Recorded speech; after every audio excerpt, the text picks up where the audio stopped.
The stone beneath Jack Morrison's boots made no sound as he crossed the threshold into Marcus Steele's office. 3 days of surveillance had taught him where every floorboard creaked, which shadows offered cover, how a man moved when he thought himself alone.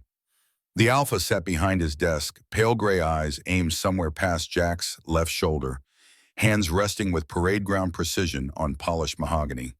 Jack's voice cut through the silence like a blade drawn from its sheath. "You've been lying to everyone, including me." Those clouded eyes shifted, focused with laser precision directly on Jack's face. No hesitation, no careful tracking of sound, just immediate, perfect targeting. Marcus Steele leaned forward and something dangerous flickered behind that supposedly sightless gaze. "And you're going to help me finish this."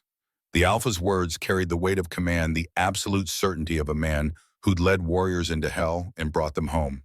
Or walk away. Jack's hand drifted toward the Glock holstered at his hip.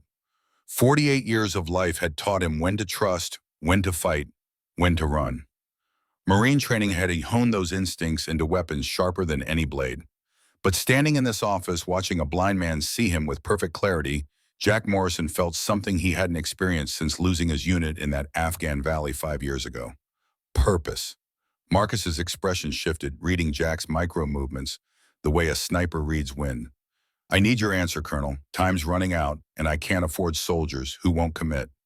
The title Colonel, not Mr., not Jack, carried its own weight. Recognition of what he'd been, what he'd sacrificed, what he'd lost when the ambush tore through his Marines like paper. Marcus wasn't asking a broken veteran for help. He was asking a warrior to stand and fight one more time. Jack's hand moved away from his weapon. 72 hours ago, I didn't know you existed." "Then let me tell you how we got here." The world dissolved into darkness. 72 hours earlier, morning light filtered through gaps in the cabin's log walls, illuminating dust motes that danced like ghosts of better days. Jack sat at the kitchen table, surrounded by the debris of a life that refused to move forward. Bills stacked in neat rows organized by deadline and consequence. Rejection letters from security firms that valued youth over experience, fresh faces over purple hearts. A photograph of Sarah taken 2 weeks before cancer had its final say, her smile captured in that brief window when hope still seemed possible. 3 years. 3 years since he had held her hand in that hospital room. 3 years since the light went out of her eyes. 3 years since he'd buried his wife 6 feet down in Montana soil and wondered why the hell he was still breathing. The Marines had taught him how to survive firefights, IED, ambushes, enemy action. Nobody had taught him how to survive Sarah's absence, how to fill the hollow spaces she'd left behind. The cabin's silence pressed against his ears like deep water. Outside Missoula, far enough from town that neighbors didn't ask questions close enough that he could still pretend to be part of the world. 48 years old, $38,000 in savings, and absolutely nowhere to go. The math was simple, brutal, honest. Another year, maybe 2, if he stretched every dollar, and then what Walmart greeter night watchman at some storage facility. The thought of wasting what remained of his operational capability on minimum wage and forced smiles made his jaw ache. The phone's shrill ring shattered the morning's wait. Unknown number, Montana area code. Probably another telemarketer, another voice trying to sell him something he didn't need with money he didn't have. Jack almost let it go to voicemail. Almost. His hand moved on instinct muscle memory from years of never missing a call that might mean life or death for someone downrange. Morrison. The voice on the other end carried the gravelly authority of someone who'd spent decades giving orders and expecting them followed. "Colonel Morrison, this is Thomas Stone, senior counselor at Silverwood Estate. I'm hoping you have a few minutes to discuss a position that might interest you." Jack's tactical mind cataloged details automatically. Stone Thomas, the name meant nothing. Silverwood Estate, unfamiliar. But that voice, that bearing even across a phone line, spoke of military background, command experience, someone who understood the weight of rank and responsibility. "I'm listening." "Your record came across my desk. 26 years, Marine Corps, multiple combat deployments, Silver Star for action in Fallujah, Bronze Star, with Valor, Purple Heart. Command experience at company and battalion level." Stone paused, let the recitation sink in. "Hell of a career, Colonel. Hell of a sacrifice." Jack's fingers tightened on the phone. "If this is a recruiting pitch, I'm retired." "Not recruiting, offering. We need a head of security at Silverwood Estate, someone with your particular skill set, someone who knows how to protect people, assess threats, make hard calls when situations go sideways. Another pause, this one calculated. Someone who understands loyalty. The word hung in the air between them. Loyalty, semper fidelis, always faithful. The core had branded it into his soul, made it as fundamental as breathing. Even now, even broken and adrift, that core principle remained unshakable. Jack's eyes drifted to Sarah's photograph. She'd always pushed him toward action, toward engagement with the world instead of retreat. What kind of a state needs a Marine officer for security? The kind that houses over 200 residents, manages substantial business operations, and occasionally deals with threats that require someone who can think tactically under pressure. Stone's tone shifted, became more direct. The kind where the previous security chief retired suddenly, and we need someone we can trust implicitly, someone who won't fold when things get complicated. And you think I'm that someone based on a service record? I think you're that someone based on what you did after the ambush in Coast Province. Lost 17 Marines under your command, sustained injuries that should have killed you. You still managed to extract 3 wounded and hold that position for 6 hours until reinforcements arrived. Stone's voice carried no flattery, just cold assessment. That takes more than training, Colonel. That takes character. Jack closed his eyes and the valley materialized behind his eyelids. Screaming blood on his hands, the weight of bodies he couldn't save. His fault, his call to take that road, his responsibility when the RPGs started falling like rain from God's own wrath. Colonel, you still there? Yeah, the words scraped out of his throat. I'm here. Come talk to me, face to face. If the position doesn't feel right, you walk away, no hard feelings. But I think this might be exactly what you're looking for. Stone's tone gentled just slightly. And I think we might be exactly what you need. Jack looked around the cabin at the bills and rejection letters and the ghost of his wife smiling from that photograph. Nothing left to lose. Might as well see what Silverwood Estate had to offer before the money ran out and the darkness closed in completely. When and where? Tomorrow, 1000 hours. I'll text you the address. The line went dead. Jack set the phone down, stared at Sarah's picture. What do you think? Should I go? She smiled back at him, frozen in that moment of hope, before cancer wrote the ending. If she could speak, Jack knew exactly what she'd say. Stop hiding. Stop waiting to Get up and live, you stubborn jarhead. His mouth curved in something that wasn't quite a smile. Yes, ma'am. The drive from Missoula to Silverwood Estate took 90 minutes through northern Montana's mountain country, winding roads that carved through pine forests thick enough to hide entire armies. Jack had mapped the route the night before, memorized landmarks and turnoffs, calculated drive time, counting for weather and road conditions. Old habits. The Marines had trained those patterns so deep that retirement couldn't erase them. The estate emerged from the trees like something from another era, a compound of stone and timber that spoke of wealth, power, permanence. The main house dominated the landscape, 3 stories of mountain architecture that managed to look both rustic and imposing. Surrounding structures formed a small village, guest houses, administrative buildings, what looked like barracks or dormitories. Security fencing, subtle but effective, marked the perimeter. Guards at the gate, professional bearing, watching his approach with the wariness of men who took their jobs seriously. Jack pulled up to the checkpoint, presented the ID Stone had requested in his text. The guard studied it, studied Jack's face, studied the truck's interior with eyes that missed nothing. Former military, definitely. The set of his shoulders, the economy of movement, the way he assessed threats, all of it screamed armed forces background. The guard handed back the ID. Straight ahead to the main house, sir. Counselor Stone is expecting you. The gate swung open. Jack drove through, cataloging details automatically. Guard positions, camera placements, blind spots and coverage. The security was adequate, professional but not exceptional. Gaps existed for anyone trained to find them. That bothered him more than he wanted to admit. The main house's interior matched its exterior, quality craftsmanship, attention to detail, but nothing ostentatious. Functional luxury. A woman in her late 50s met him at the entrance, her professional attire and efficient manner marking her as someone accustomed to authority. Colonel Morrison, I'm Mrs. Catherine Walsh, head of household operations. Counselor Stone is waiting in his office. This way, please.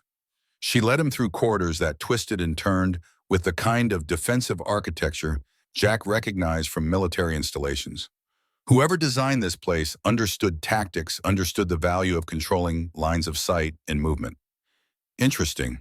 Thomas Stone's office occupied a corner position on the second-floor windows, offering clear views of the grounds in two directions. The man who rose from behind the desk matched his voice, 60-something, gray hair buzzed military short, the kind of handshake that spoke of years handling weapons and giving orders. Former Army Jack's instincts whispered. Officer probably field grade before retirement. Stone gestured to a leather chair. Coffee. Black. They settled into their seats, two warriors sizing each other up with the practiced ease of men who'd spent careers making life-or-death assessments of character. Stone slid a file folder across the desk. Your complete service record. I've read it 3 times and I'm still impressed as hell. Stone's eyes held genuine respect. 26 years, 5 combat deployments, multiple commendations. You could have made general if you'd stayed in. Jack's jaw tightened. Lost my taste for politics. And lost your unit in Coast. Stone's tone held no judgment, just acknowledgement. I read the after-action report. You made the right tactical call based on available intelligence. The enemy had better intel. That's war. 17 Marines still died. And 3 lived because you held that position when anyone else would have withdrawn. Stone leaned forward. I'm not here to debate what-ifs, Colonel. I'm here to offer you a position that needs your specific combination of skills, experience, and integrity. Jack opened the folder Stone had provided, scanned the position description. Head of Estate Security responsible for protection of residents' assessment and mitigation of threats. Management of 20-person security team, comprehensive background in tactics and crisis management required. Salary package that made his savings account look like pocket change. Why me? You could hire a dozen private security professionals for this. Because I need someone who understands loyalty. Someone who won't fold when offered money, won't crack when threatened, won't walk away when things get dangerous. Stone's expression hardened. The previous security chief lasted 8 months. Left with no notice, no explanation, just disappeared overnight. I need to know that won't happen with you. What kind of threats are we talking about? Stone stood, moved to the window. Silverwood Estate is the center of a substantial territory, Colonel.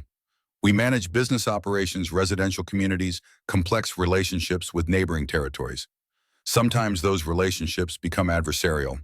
Sometimes people get ideas about taking what isn't theirs. He turned back. And sometimes the threats come from inside, from people who should be loyal but aren't. Jack's tactical instincts flared. You think the previous chief was compromised? I think he knew something that made leaving preferable to staying. Stone's gaze held steady. I think there are elements within this estate that don't have our residents' best interests at heart. And I think you're exactly the kind of stubborn, honor-bound Marine who won't let that stand. You're asking me to walk into a situation where I don't know the players, don't understand the politics, and the last guy in my position either sold out or ran scared. Yes, Stone didn't blink. I'm asking you to do the hardest thing a warrior can do, trust that the mission matters even when you don't have perfect intelligence. Trust that protecting people is worth the risk, even when some of those people might be your enemies. Jack looked out the window at the estate grounds, at the people moving through the compound, going about their daily lives. Families, workers, individuals who deserve to feel safe in their homes. The fundamental mission hadn't changed since his first day at Paris Island. Protect those who can't protect themselves. Stand the wall when darkness comes calling. Give your life if necessary so others can live. His hand drifted to the folder, to the salary package that would solve every financial problem he faced and then some. But money wasn't the decision point. It never had been. Sarah's voice whispered in his memory. You're not built to sit still, Jack. You're built to stand between the wolves and the sheep. That's who you are. Jack met Stone's eyes. When do I start? Today, if you're willing. There's someone you need to meet first. Stone's expression shifted, became more guarded. Our Alpha, Marcus Steele. He'll make the final call. Alpha, local terminology, leader if you prefer. He runs the estate, makes the big decisions, carries ultimate responsibility for everything that happens here. Stone paused. There's something you should know before you meet him. Marcus was injured in combat 3 years ago, lost his sight in a battle that killed 47 of our people, including his father. Jack's tactical mind immediately cataloged implications. Blind leader, recent trauma, substantial casualties. The security concerns just multiplied exponentially. Stone seemed to read his thoughts. Marcus has adapted remarkably well. He's still sharp, still capable of command, still respected by everyone here. But he's cautious about new people, especially in positions of trust. You'll need to prove yourself. Understood. They walked through more corridors, descended to the first floor, stopped before a set of heavy oak doors carved with intricate designs that Jack's peripheral vision registered as wolves in mid-hunt. Stone knocked twice, waited for the response from within. Marcus Steele's voice carried through the wood, deep and controlled. Come. The office beyond matched the man Stone had described, organized, functional, nothing wasted. Large desk positions to face the door, maps on the walls marked with notations in bold handwriting, bookshelves lined with volumes that looked read rather than decorative. And behind the desk, the Alpha himself, 45, maybe 46 years old, broad shoulders and muscular build that spoke of maintained physical condition despite his disability, dark hair showing silver at the temples, strong features, the kind of face that commanded respect without requiring threats. And those eyes, pale gray, clouded with the milky cast of blindness, staring at some point past Jack's shoulder with perfect stillness. Marcus didn't rise, didn't extend his hand, just sat with military bearing and assessed his visitor through senses Jack couldn't see. Colonel Morrison, Thomas speaks highly of you. Alpha Steele, Jack remained at attention, old habits refusing to die. At ease, Colonel, this isn't a parade ground. The faintest smile touched Marcus's mouth. Though I appreciate the discipline, sit please. Jack took the indicated chair. Stone remained standing near the door, present, but letting Marcus run the interview.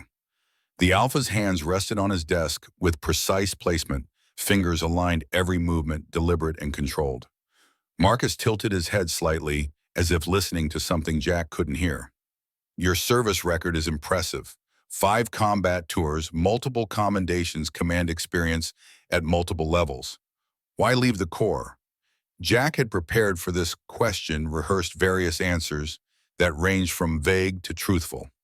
Looking at Marcus Steele's clouded eyes, feeling the weight of command authority that transcended physical limitations, he chose honesty. Lost my unit in an ambush, lost my wife to cancer a year later. Stayed in for 2 more years trying to pretend I was still functional, but the Corps deserves better than officers running on autopilot and survivor's guilt. Marcus's expression didn't change, but something in his posture shifted. Recognition, perhaps. Understanding, born of shared experience with loss and responsibility. Thomas tells me you're considering our security position. Considering, yes, sir. Let me be direct, Colonel. This estate houses over 200 people. Some are families, some are single residents. All of them depend on us to keep them safe. We have business interests that extend across multiple territories, relationships that sometimes turn adversarial, internal politics that can get complicated. Marcus's hand shifted, aligned a pen with military precision. What I need is someone who can think tactically, assess threats before they materialize, and make hard decisions when violence becomes necessary. Can you do that? Yes, sir. And you understand that serving as security chief means you'll be privy to sensitive information that you'll need to keep confidence in even when pressured to reveal them. I understand operational security, Alpha Steele. Marcus's head tilted again, that same listening posture. His clouded eyes aimed somewhere near Jack's left ear. You're wondering how a blind man runs an estate this size. Jack kept his expression neutral. I'm wondering how you manage the tactical requirements of leadership without visual input. Carefully. Marcus's smile held no humor. I have good people around me, people I trust to be my eyes, to report or accurately to execute my orders without question. Thomas is one of those people. I'm hoping you'll become another. And if I see something that needs reporting to you, something those trusted people might prefer you didn't know. The office went silent, Marcus's fingers stilled on the desk. Thomas Stone shifted near the door, tension radiating from his frame. Jack had just crossed a line, suggested that the Alpha's trusted advisors might be compromised. Career-ending move, possibly life-ending, depending on how this conversation resolved. Marcus leaned back in his chair, and for just a moment, his clouded eyes seemed to focus with laser precision directly on Jack's face. Impossible. The man was blind, his disability confirmed by medical records and 3 years of behavior. But that gaze, that intensity. Then the moment passed. Marcus's eyes drifted back to their neutral position, aimed at nothing. If you see something that needs reporting, Colonel, you report it directly to me. No filters, no politics, no concern for whose feelings get hurt or whose position gets threatened. I need truth, not comfort. Can you provide that? Yes, sir. Then you're hired. Thomas will handle the administrative details, get you set up with quarters and security credentials. Marcus stood movements careful but not hesitant, hand trailing along the desk's edge as he rounded it. Welcome to Silverwood, Colonel Morrison. He extended his hand. Jack rose, met the handshake. Marcus's grip was firm, confident, perfectly aimed, despite his supposed blindness. And his eyes, those clouded gray eyes, fixed on Jack's face with an accuracy that sent warning signals through every combat instinct the Marines had honed. Either Marcus Steele had the best proprioception and spatial awareness of any blind person in history, or something else was happening here. Something Jack needed to understand before he committed fully to this position. They completed the handshake. Marcus released him, returned to his chair with that same careful precision. Thomas, get the colonel settled. I'll expect a full security assessment by end of week. Yes, sir. Stone moved toward the door, gesturing for Jack to follow. Jack turned to leave, then glanced back. Marcus sat perfectly still behind his desk, hands aligned, posture impeccable. But his head had turned, tracking Jack's movement with minute precision, and for just an instant those clouded eyes locked onto Jack's face with perfect, impossible accuracy. Then Marcus looked away, returned to studying the middle distance, and Jack followed Stone out of the office, wondering what the hell he'd just signed up for. The security office occupied the ground floor of a building adjacent to the main house, a converted structure that had once served as storage, but now housed monitoring equipment, weapons lockers, and enough tactical gear to equip a small military unit. 20 security personnel rotated through shifts covering 24-hour operations, their duty roster displayed on a whiteboard with military precision. Stone introduced Jack to the team leads. Ryan Mitchell, 32, former Army MP with 2 combat deployments, and the kind of steady competence that made him perfect for second-in-command. Carlos Reyes, 29, ex-Border Patrol with sharp eyes and sharper instincts. Diane Foster, 38, former police detective, who'd left law enforcement for reasons she didn't elaborate and Stone didn't press. They gathered in the security office's briefing room.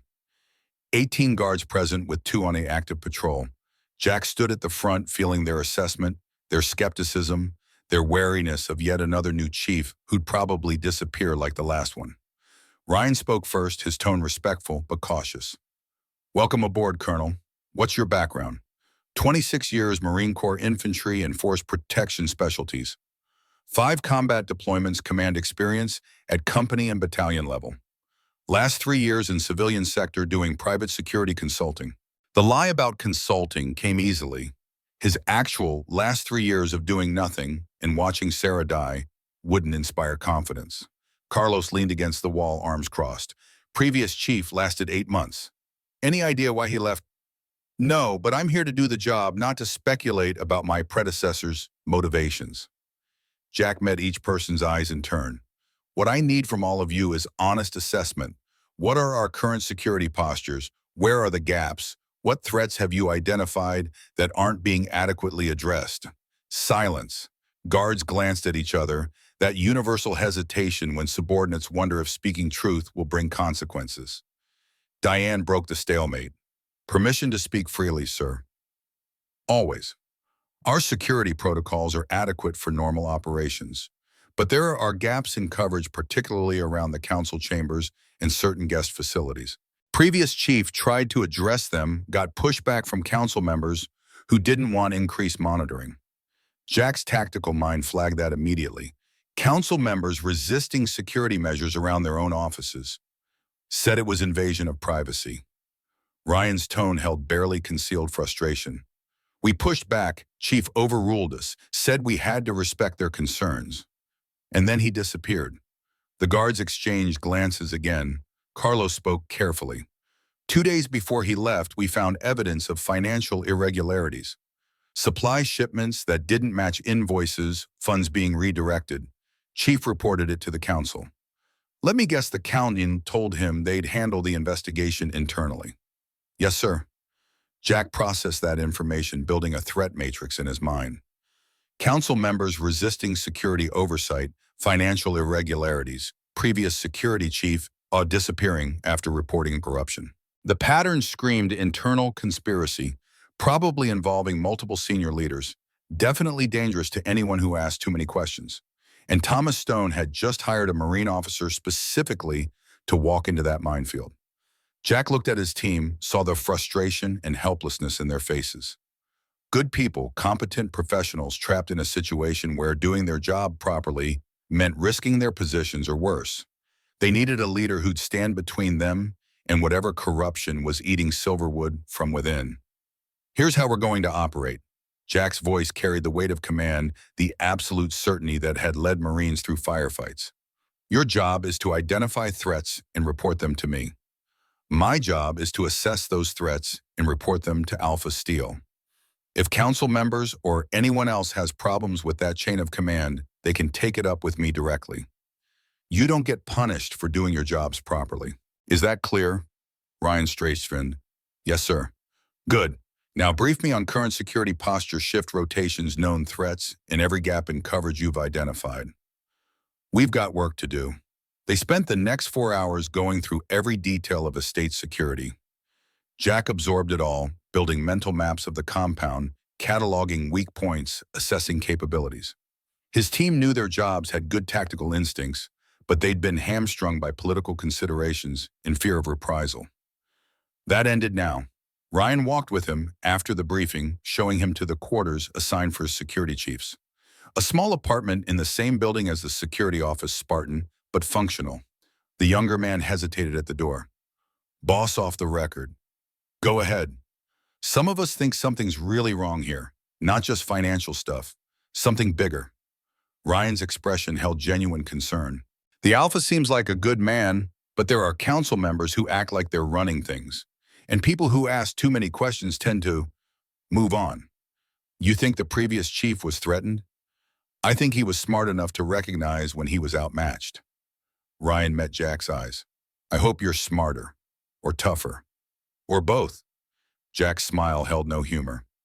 Get some rest, Mitchell. Tomorrow we start fixing the gaps. Ryan nodded left. Jack closed the door, surveyed his new quarters.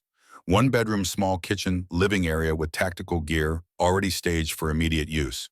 Not home, but functional. He'd lived in worse during deployments. Sarah's photograph emerged from his go bag, the only personal item he'd brought. Jack set it on the nightstand, studied her smile. Well, I'm officially employed again. Security chief for a werewolf territory, bet you didn't see that coming. She smiled back at him, frozen in time, forever hopeful. I know. You're thinking I walked right into another mess. You're probably right. Jack sat on the bed, suddenly exhausted. But these people need help, Sarah. And I need to matter again. Need to protect something that matters. His wife's photograph offered no response, but Jack imagined her voice anyway. Then protect them, Jarhead. That's what you do.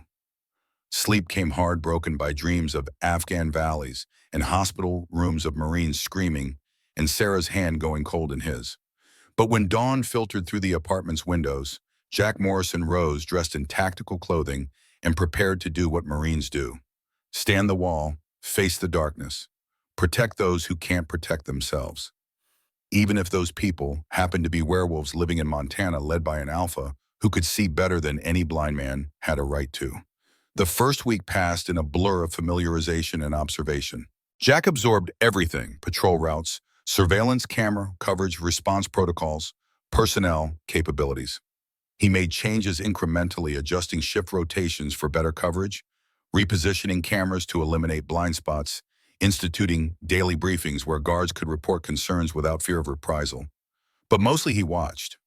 Marcus Steele maintained a rigorous schedule.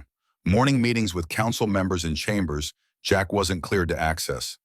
Afternoon walks through estate grounds at precisely 3:30 p.m., always accompanied by a single guard. Evening hours in his private quarters, lights burning until well past midnight. The Alpha moved through the compound with remarkable confidence for a blind man. His hand would trail along walls, yes, but his steps never hesitated, never stumbled. His head turned at sounds with perfect tracking, engaging in conversations where his gaze seemed to lock onto speakers' faces despite its cloudiness. In his quarters, Jack had accessed Marcus's office twice more that first week, delivering his security reports as requested. Each time he'd cataloged new details. Maps covered the walls, marked with fresh annotations in that bold handwriting. How did a blind man make map notations? Books on the shelves showed finger marks on specific pages, titles ranging from military strategy to political philosophy. The desk remained immaculate, every item positioned with geometric precision. Most damning, a glass of water on the side table, condensation beating on its surface, positioned exactly where someone sitting at the desk could reach without looking. Why would a blind man need that kind of spatial precision? Jack compiled his observations, built a file of anomalies. Either Marcus Steele possessed the most remarkable sensory compensation in medical history, or he was playing the most elaborate tactical deception Jack had ever encountered. The question became why day 5 brought answers. Jack was conducting his evening security sweep, walking the perimeter as sunset painted the mountains in shades of blood and gold. Marcus's evening walk had concluded 20 minutes ago, the Alpha returning to his quarters with his usual precise timing. The compound had settled into its nighttime rhythm, residents in their homes, guards at their posts, council members departed to their various estates scattered across the territory. Jack's path took him past the main house's east wing, past Marcus's office windows. Lights blazed inside despite the Alpha's supposed blindness. Jack glanced up, tactical instincts demanding he verify everything, trust nothing. Marcus Steele stood at his desk, head bent over a map, marking positions with a pen gripped in steady fingers. No hesitation, no fumbling, just the efficient movements of a man working with perfect visual clarity. Jack froze, watched as Marcus consulted a document Maid. Another notation moved to the window. Their eyes met. Marcus's gaze locked onto Jack's face with absolute precision. No cloudiness, no vagueness, just sharp focus and immediate recognition. For 3 seconds, they stared at each other, predator to predator, warrior to warrior, the whole elaborate deception crashing down in mutual acknowledgement. Then Marcus stepped back from the window and the connection broke. Jack's tactical mind raced through options. Report this to Thomas Stone. Confront Marcus directly. Walk away and pretend he'd seen nothing. Every choice carried consequences. Potential death sentences if he just witnessed something he wasn't meant to know. His hand moved to his Glock muscle memory, demanding readiness for whatever came next. The phone in his pocket buzzed, text message from an unknown number. My office, 20 minutes, come alone.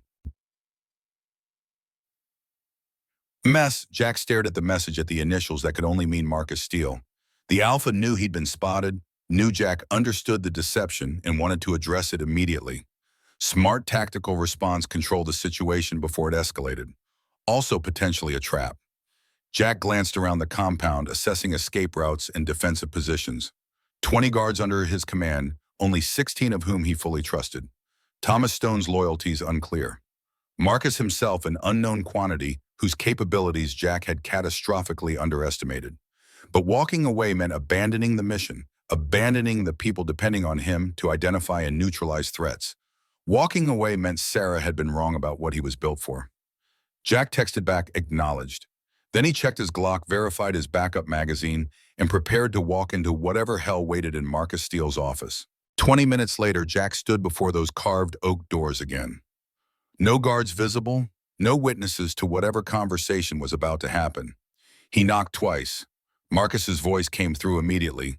Enter. The office looked exactly as it had during Jack's previous visits, organized, functional, impeccably maintained. Marcus sat behind his desk, hands aligned, posture perfect. But his eyes, those supposedly clouded gray eyes, focused on Jack's face with absolute clarity the moment the door opened. Jack closed the door behind him, kept his hand near his weapon. Alpha Steele. Colonel Morrison. Marcus gestured to the chair. Please sit. We have things to discuss. Jack remained standing. You can see. Yes. How long was showing? Since about a month after the battle that supposedly blinded me. Marcus leaned back, no pretense now, no careful movements. 3 years of playing the wounded alpha. 3 years of letting people underestimate me. 3 years of watching and waiting. Jack's tactical mind cataloged implications, while his gut churned with a mixture of respect and rage. You've been deceiving everyone. Not everyone. Thomas knows. My personal guard knows. But yes, I've deceived the council, the pack visiting dignitaries, essentially everyone who might report my capabilities to interested parties. Marcus's gaze held steady. The question before us, Colonel, is what you're going to do with that knowledge. Jack's hand moved closer to his Glock. Why tell me, why not just eliminate the witness? Because Thomas was right about you. Because I've spent a week watching you work, seeing how you handle your team, observing your instincts and integrity. Marcus stood, moved around the desk with fluid grace. And because I need someone I can trust, someone with your specific skills, someone who won't be compromised by money or threats or political pressure. Trust, Jack's laugh held no humor. You've been lying to everyone for 3 years, and you want me to trust you. I've been surviving for 3 years. The words carried weight, absolute conviction. Do you know how my father died, Colonel? Battle with rogues, Thomas mentioned it. My father was murdered by traitors in his own council. Marcus's expression hardened, old pain surfacing. The battle was supposed to be straightforward. We had superior numbers, better intelligence, tactical advantage. The rogues knew exactly where we'd be, knew our formations, knew our weaknesses. Someone fed them that information. Jack understood immediately. Inside job. 47 of my people died because someone in my council sold us out. My father, my friends' warriors, who trusted their leaders to protect them. Marcus's hands clenched. I was injured in that battle, broken ribs, concussion, temporary vision problems from the head trauma. When I recovered, a month later, I made a choice. Let everyone think the vision loss was permanent. Play the wounded alpha, the sympathetic figure who couldn't possibly be a threat. So you could watch them. So I could watch them lie to my face, steal from estate funds, meet with rival territories, plot my removal. A blind alpha is pitied, underestimated, spoken around like he's not in the room. Marcus's smile held no warmth. People say the most interesting things when they think you can't see their faces, read their expressions, catch them in lies. Jack's anger shifted, transformed into something closer to understanding. This wasn't simple deception. This was operational strategy, deep cover work, the kind of long-game patience that separated good intelligence officers from dead ones. You've been gathering evidence. For 3 years, building a case against the council members who killed my father, who continue to undermine this territory, who work with our enemies while pretending loyalty. Marcus returned to his desk, pulled out a thick folder. Financial records showing embezzlement. Communications proving contact with rival territories. Testimony from PAC members documenting corruption. Everything I need to expose them and bring them to justice. Why not act? Why wait 3 years? Because I need ironclad proof. Because PAC law requires council consensus for major decisions, and half the council is compromised. Because moving too soon means they disappear or destroy evidence or trigger contingencies I haven't identified. Marcus met Jack's eyes. And because until this week I didn't have anyone I could trust to help me finish this. Jack processed that, weighted against everything he'd observed. Thomas brought me here specifically for this. Thomas recognized what I did, that you're a man who understands loyalty, who won't compromise his integrity for money or threats, who knows how to fight dirty when necessary but stays grounded in honor. Marcus pushed the folder across the desk. Read this, all of it. Then decide if you're willing to stand with me when the time comes to expose these traitors. Jack looked at the folder, at the evidence Marcus had spent 3 years compiling. His hand moved away from his Glock, reached for the documents instead. If I read this, if I learn what you know, I become complicit. Yes. If I refuse, if I walk away, you'll have to eliminate me. Can't let me run around with knowledge that could destroy your operation. Marcus's expression didn't change. That would be the tactical play, yes. Jack opened the folder, began reading. Financial transactions showing millions diverted from defense budgets to private accounts. Encrypted communications between council members and Northern Territory representatives. Plans to declare Marcus unfit, establish a regency, then arrange an accident to remove him permanently. The conspiracy ran deep, involved multiple council members, reached into neighboring territories, and Marcus Steele had documented every piece of it with meticulous, patient precision. Jack closed the folder, met the Alpha's gaze. This is big, bigger than internal politics. This is treason. Yes. And you want my help exposing it. I want your help finishing what I started, gathering the last pieces of evidence, identifying all the conspirators, preparing for the moment when I reveal everything.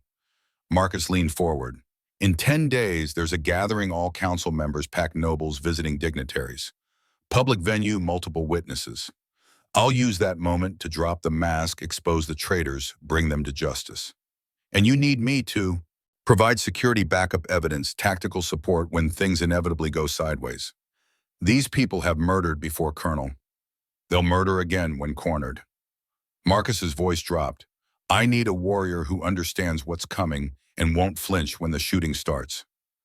Jack thought about his lost Marines, about Sarah telling him to live, about Ryan's quiet warning that people who asked too many questions moved on. He thought about 47 pack members who died because traitors sold them out, about Thomas Stone gambling, that a broken Marine might still have one more fight left in him. He thought about the fundamental mission: protect those who can't protect themselves. Jack extended his hand across the desk. You have my service, Alpha, and my loyalty. Marcus's grip was firm, confident, absolutely nothing like a blind man's. Thank you, Colonel. Now let me tell you exactly what we're up against. They talked for 2 hours, Marcus laying out every detail of his operation. The conspiracy centered on Counselor James Blackwood, 58, who'd lost his son and brother in the battle 3 years ago.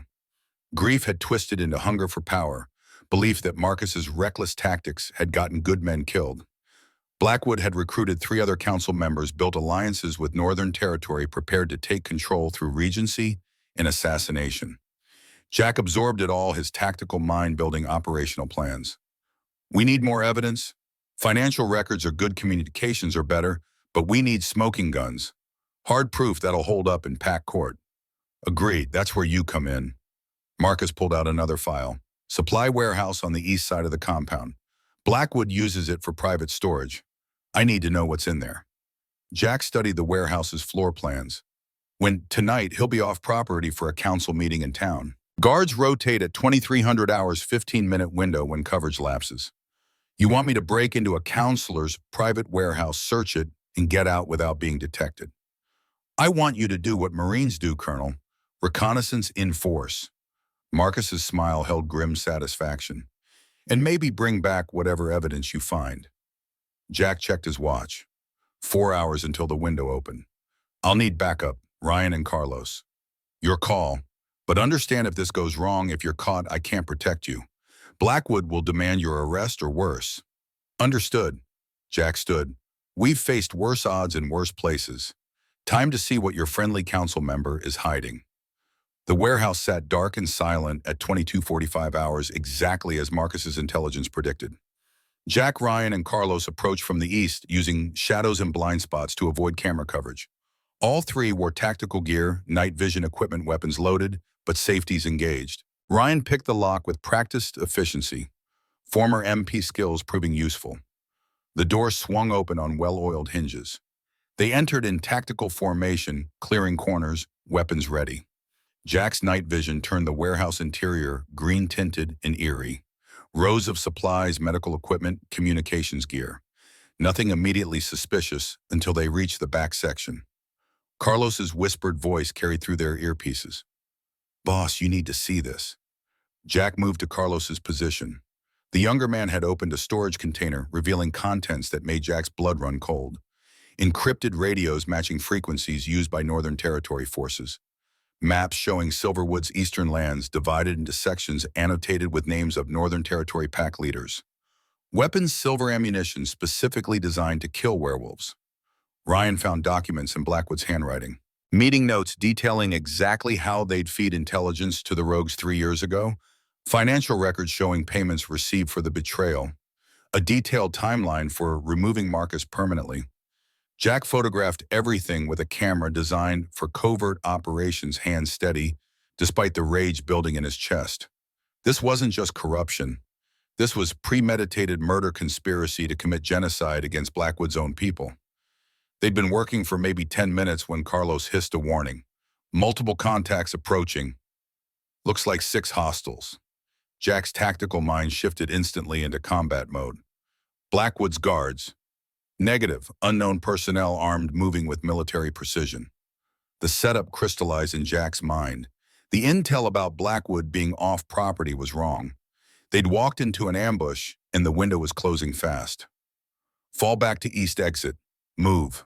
They withdrew in tactical formation, Carlos on point, Ryan covering rear, Jack in middle with evidence. But the hostile force had anticipated their route. 6 men blocked the exit, weapons drawn, faces hidden behind tactical masks. The lead hostile's voice carried cold amusement. "Colonel Morrison, Counselor Blackwood sends his regards. He really wishes you'd minded your own business." Jack's hand moved to his Glock. "Federal property, gentlemen. You're trespassing. And you're dying." The hostile's weapon came up.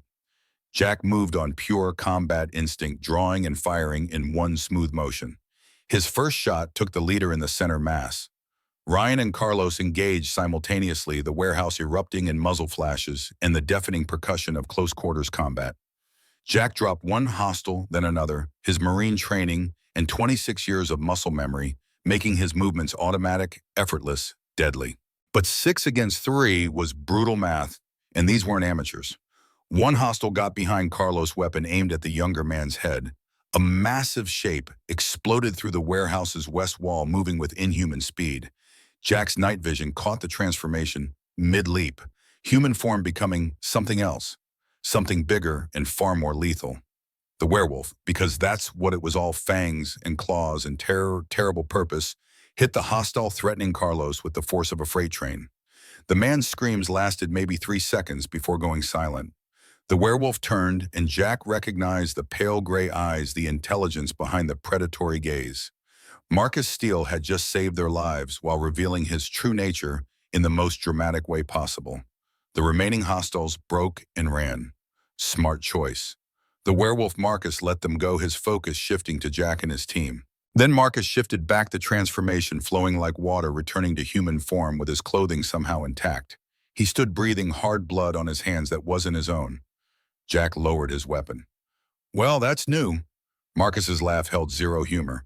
"You were about to Seemed like poor timing to worry about secrecy." "Werewolf." Jack processed that information with the same tactical detachment he'd use for any battlefield intelligence. "Your whole territory, they're all werewolves." "Yes."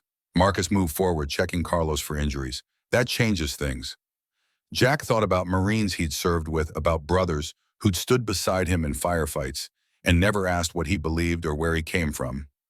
Loyalty transcended species, apparently. "You're still my alpha, still my friend." Jack holstered his Glock. Though a heads up would have been nice. Ryan and Carlos exchanged glances, their expressions showing less shock than Jack expected. Ryan spoke carefully. "Boss, we knew. Most of the security team knows. Kinda hard to hide when you're living among them." Jack absorbed that, recalibrated his operational assumptions. "And nobody thought to mention this during my first week. Need-to-know basis." Carlos grinned despite the adrenaline. "You needed to know now." Marcus's expression turned serious. "We need to leave. More guards will be here soon, and I can't protect you if Blackwood pushes for immediate arrest." They extracted through the hole Marcus had created, disappeared into the night. Jack carried the camera with its precious evidence, proof of conspiracy and murder that would end Blackwood's schemes permanently. As they crossed the compound back toward the security office, Marcus walked beside Jack, human again, but moving with predatory grace. Jack spoke quietly. "Tomorrow we end this. Tomorrow starts the final phase." Marcus's eyes held the cold determination of a man who'd played the long game and finally saw victory approaching. 10 days until the gathering, 10 days to prepare, and then we tear down everything Blackwood built and bring him to justice. "Damn right we do." They reached the security office. Marcus gripped Jack's shoulder. "Thank you for standing with me, for not running when you saw what I really am. I've seen stranger things in classified operations." Jack's smile was genuine. "Besides your pack, and pack takes care of its own." Marcus's expression shifted, something almost like gratitude mixed with relief. "Semper Fi, Colonel. Semper Fi, Alpha." They separated, Marcus returning to his quarters, Jack heading to his apartment with Ryan and Carlos. The night had gone sideways in spectacular fashion, but the evidence was secured, the mission advanced, and Jack Morrison had found what he'd been searching for since losing his Marines in that Afghan valley. Brothers who'd stand beside him when hell came calling. Purpose worth fighting for. A reason to live that mattered more than the reasons to die. Sarah's photograph waited on his nightstand. Jack studied her smile, imagined her voice. You were right as usual. This was exactly what I needed. Tomorrow would bring new challenges. The conspiracy wouldn't collapse quietly. Blackwood and his allies would fight back, probably with lethal force. The next 10 days would test everything Jack thought he knew about combat loyalty and sacrifice. But tonight, standing in his small apartment with the adrenaline slowly fading and his brother's blood still on his hands, Jack Morrison felt something he hadn't experienced in 3 years. Hope. The compound's morning briefing room carried the tension of warriors preparing for battle. Jack stood before his assembled security team 8 hours past the warehouse firefight, running on coffee and tactical adrenaline. 18 guards occupied chairs and wall space, their faces showing various combinations of exhaustion, anticipation, and barely controlled fury at what they'd learned. Ryan had spent the pre-dawn hours developing Jack's camera, evidence photographs, now spread across the briefing table like accusations made manifest. Financial records showing Blackwood's embezzlement, maps dividing Marcus's territory among Northern Territory wolves, communications detailing exactly how they'd set up the ambush that killed 47 pack members 3 years ago, murder, treason, conspiracy, all documented with damning clarity. Jack's voice cut through the room's charged silence. Everything you see here stays in this room until Alpha Steel gives the word. No discussions with family, friends, other guards.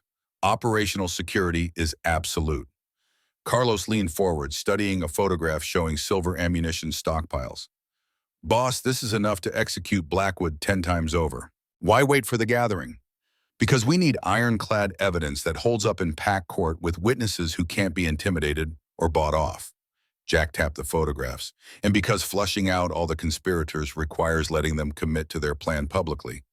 We move too soon, the others disappear. Diane's expression held cold satisfaction. So we're setting a trap. We're finishing what the previous security chief started before Blackwood scared him off. Jack met each guard's eyes in turn. The gathering happens in 9 days. Between now and then, we maintain normal operations, identify every conspirator, and prepare for the moment when this whole thing goes public. Questions. A younger guard named Peterson raised his hand. What happens when Blackwood realizes we raided his warehouse? He already knows. Jack had received a text from Marcus an hour ago. Blackwood demanding emergency council session, claiming Morrison had exceeded authority, calling for immediate termination. Alpha Steel is handling the political response. Our job is tactical preparation for when Blackwood stops playing politics and starts playing for blood. Ryan stood moved to the tactical board mounted on the wall. I've war-gamed probable scenarios. Blackwood has approximately 30 personal guards, most former military or law enforcement. If he decides to eliminate the Alpha before the gathering, he'll need to move fast and hard. Which means we need 24-hour close protection on Marcus, expanded perimeter security, and rapid response teams positioned for immediate deployment. Jack pulled up floor plans of the Great Hall where the gathering would occur. Carlos, we need security assessment of this venue by end of day. Sightlines, entry points, defensive positions. Assume hostile forces with military training and zero regard for collateral damage. Carlos nodded, already making notes. Jack continued. Diane, review all security personnel files. I need to know who's absolutely trustworthy and who might be compromised by Blackwood's money or threats. We're down to the wire, can't afford sleepers in our ranks. The briefing continued for another hour, drilling down into tactical minutia. Guard rotations, communications protocols, weapons loadouts, evacuation routes. Jack had led enough combat operations to know that detailed planning prevented catastrophic failure when situations went kinetic. As guards dispersed to their assignments, Thomas Stone entered the briefing room. The older man's expression carried weight that transcended his usual military bearing. Jack gestured Ryan and Carlos to stay. Counselor, what's the verdict? Stone settled into a chair, suddenly looking every one of his 62 years. Emergency council session lasted 3 hours. Blackwood pushed hard for your termination, criminal charges, immediate arrest. Claimed you violated his privacy, destroyed his property, endangered council members with reckless accusations.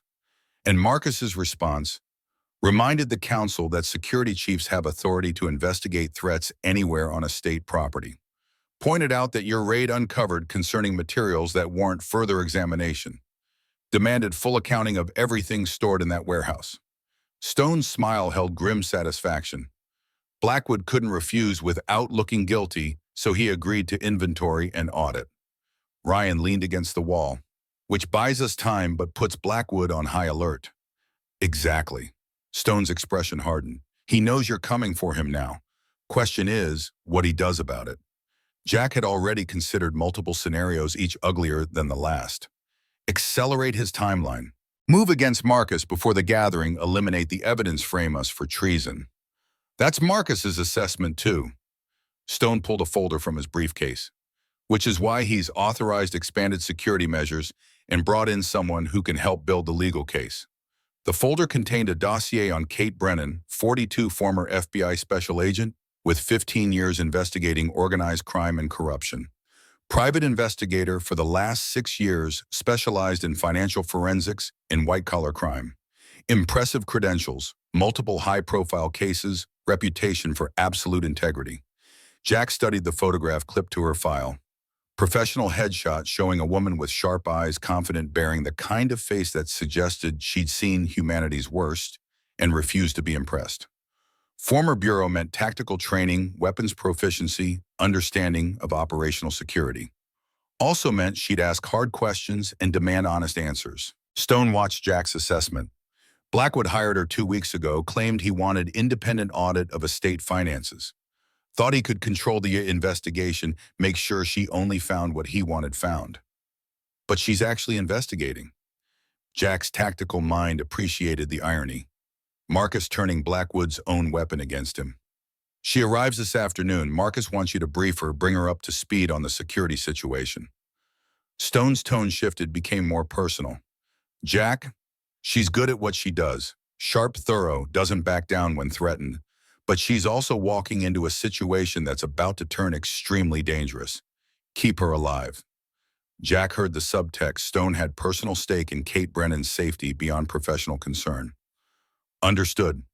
The black sedan arrived at Silverwood's main gate precisely at 1400 hours, exactly when Kate Brennan's appointment specified. Jack watched through security monitors as guards checked her credentials, professional courtesy masking their tactical assessment of potential threats. The woman who emerged from the vehicle moved with economy and purpose, her business attire tailored but practical, her eyes scanning the compound with investigator's instinct. Jack met her at the main house entrance, extending his hand. Ms. Brennan, Jack Morrison, head of security. Her handshake was firm, confident, holding eye contact that assessed and cataloged. Colonel Morrison, your reputation precedes you. Ma'am, did my homework, 26 years, Marine Corps Silver Star, multiple combat deployments, impressive record. Her smile held challenge rather than flattery. Also noticed you've only been here 10 days, fast promotion to security chief. Jack appreciated directness. Previous chief left suddenly. Alpha Steel needed someone with tactical background and no pre-existing loyalties to estate politics. Politics. Kate's expression suggested she'd heard that euphemism before. That what we're calling corruption and conspiracy these days. Depends who's asking. FBI agent for 15 years now, private investigator, hired to audit this estate's finances. She adjusted the briefcase slung over her shoulder. I'm asking as someone who follows evidence wherever it leads, regardless of whose feelings get hurt or whose careers get destroyed. Jack made a decision based on gut instinct and tactical assessment. This woman wouldn't accept half-truths or political deflection. She'd dig until she found answers, and better she dig with their cooperation than against it. Then we should talk. Somewhere private. He led her to the security office's secure briefing room, the same space where he'd addressed his team that morning. Ryan and Carlos were present, standing when Kate entered their military-bearing automatic. Kate set her briefcase on the table, pulled out a legal pad and recording device. Before we start, I need to establish ground rules. Everything I find goes into my report. I don't bury evidence, I don't accept bribes, and I don't play favorites with people who hired me. Counselor Blackwood thinks he can control this investigation. He's wrong. Jack exchanged glances with Ryan. Blackwood hired you specifically, 2 weeks ago, said he wanted independent verification that estate finances were being properly managed given the Alpha's condition. Her tone suggested exactly what she thought of that phrasing. Claimed he was protecting Alpha Steel's interests. And what have you found? Kate opened her briefcase, extracted files thick with documentation. Systematic embezzlement dating back 4 years. Supply funds redirected to private accounts defense budgets, siphoned for personal use contracts awarded to shell companies controlled by council members. Approximately $8 million stolen from estate operations. Ryan whistled low. Jesus. Gets better. Kate pulled out another file. Found communications between Blackwood and Northern Territory representatives discussing land deals, power transfers, and something they called transition arrangements. Took me a while to decode the euphemisms, but I'm reasonably certain they're planning to remove your Alpha and divide his territory. Jack leaned forward. You've had this evidence for how long? Started compiling it 5 days ago. Was planning to confront Blackwood, thorough demand explanation before submitting my final report. Her eyes narrowed. But something tells me you already know about this. Which raises the question, why hasn't anyone acted? Because we're building a case that'll hold up in packed court and prevent the conspirators from escaping or destroying evidence. Jack made another tactical decision, pushed the photographs from last night's warehouse raid across the table. And because we just found proof they murdered 47 people 3 years ago. Kate's professional composure cracked slightly as she studied the images. Financial records showing payments for intelligence that led to the ambush. Maps detailing exactly how to set up the trap. Communications discussing acceptable casualties and strategic benefits of removing the previous Alpha. Her voice went cold flat, the tone of someone who'd prosecuted murder cases and never developed tolerance for killers. This is premeditated genocide against their own people. Yes, ma'am. And you raided Blackwood's warehouse to get this evidence. Last night, he knows we have it, which means the timeline just accelerated. Jack tapped the photographs. Question is whether you're willing to help us finish this, knowing it'll get dangerous when Blackwood realizes his investigator turned on him. Kate met his eyes, and Jack saw steel beneath the professional exterior. Colonel, I spent 15 years with the FBI investigating people who thought they were untouchable. I left the Bureau because my superiors wanted me to bury evidence against a politically connected subject. I refused, got blacklisted, lost my pension. Her smile held no warmth. I don't scare easily, and I don't compromise on justice. Whatever help you need, you have it. Ryan grinned. I like her boss. Me too. Jack extended his hand again. Welcome to the team, Ms. Brennan. Now let me introduce you to someone who's been playing the longest undercover operation I've ever seen. Marcus's private office felt smaller, with 5 people crowded inside: Jack, Kate, Ryan, Carlos, and Thomas Stone, forming a semicircle around the Alpha's desk. Marcus had abandoned all pretense of blindness, his clear gaze assessing Kate Brennan with the same tactical precision Jack had used. Kate studied him with equal intensity, and Jack watched her process the implications. The blindness is fake. Has been for 3 years. Marcus's voice carried no apology. Necessary deception to identify traitors who thought a disabled Alpha couldn't threaten their schemes.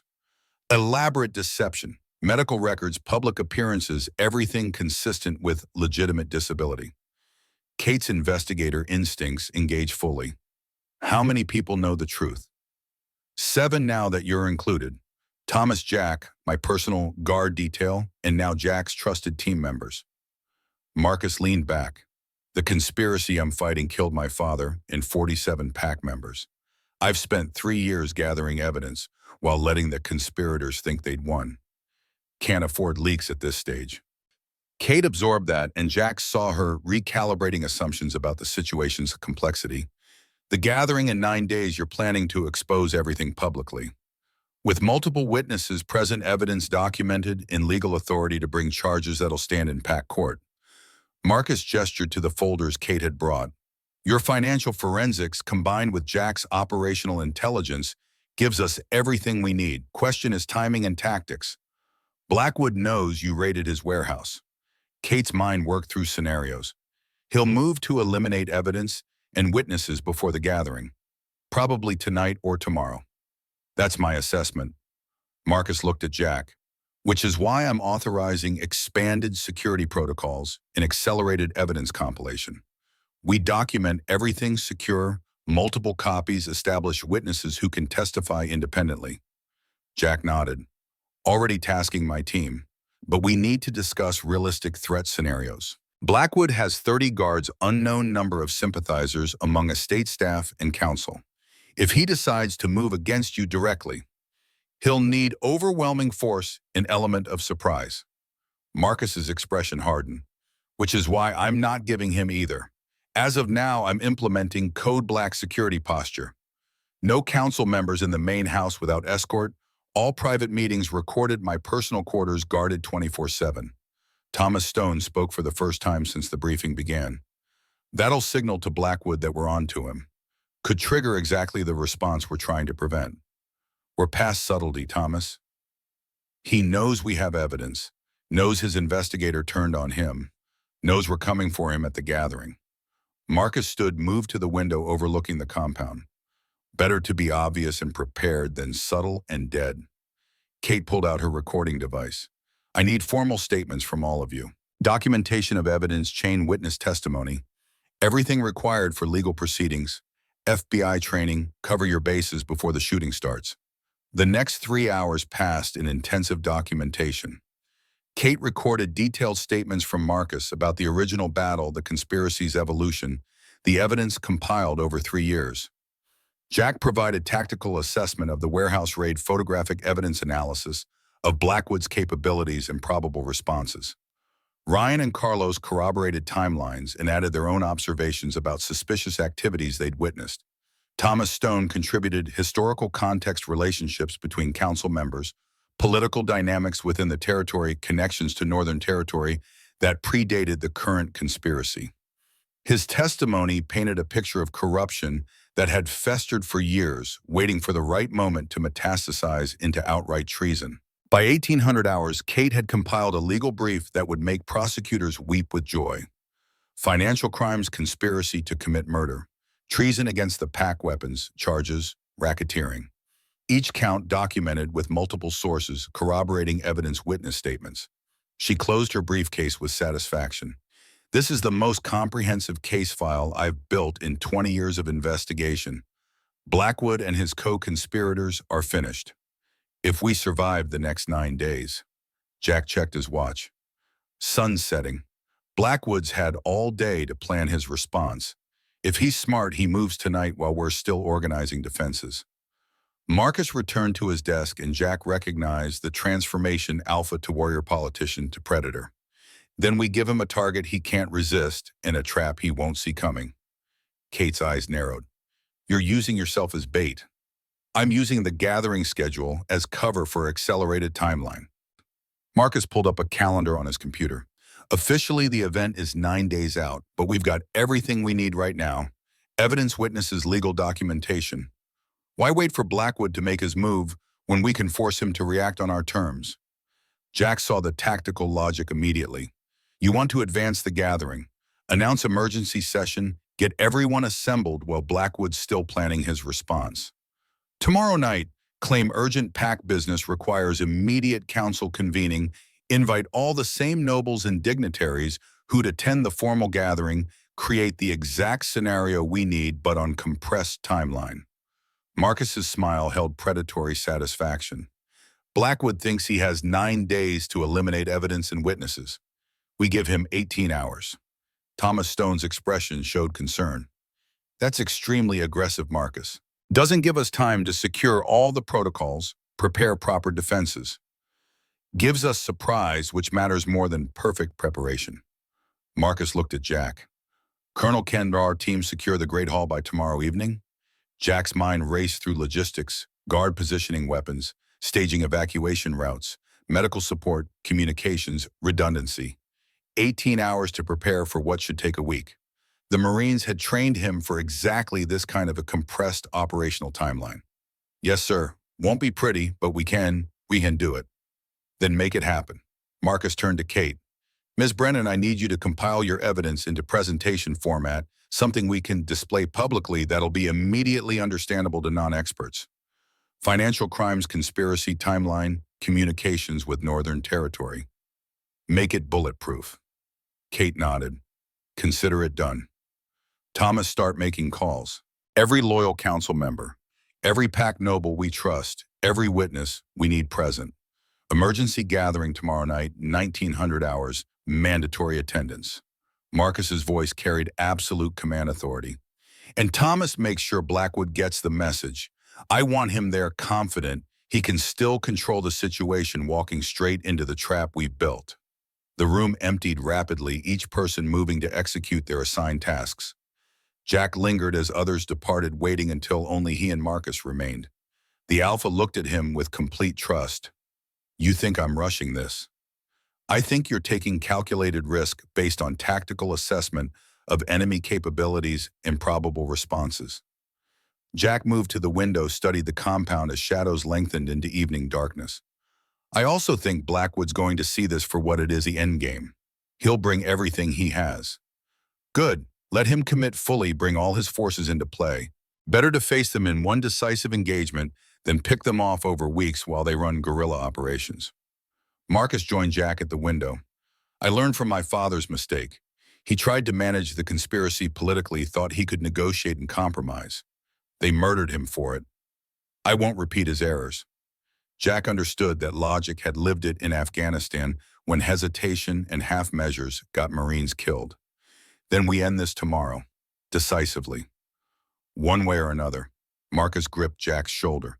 Thank you for standing with me when you could have walked away. Semper Fi Alpha, always faithful.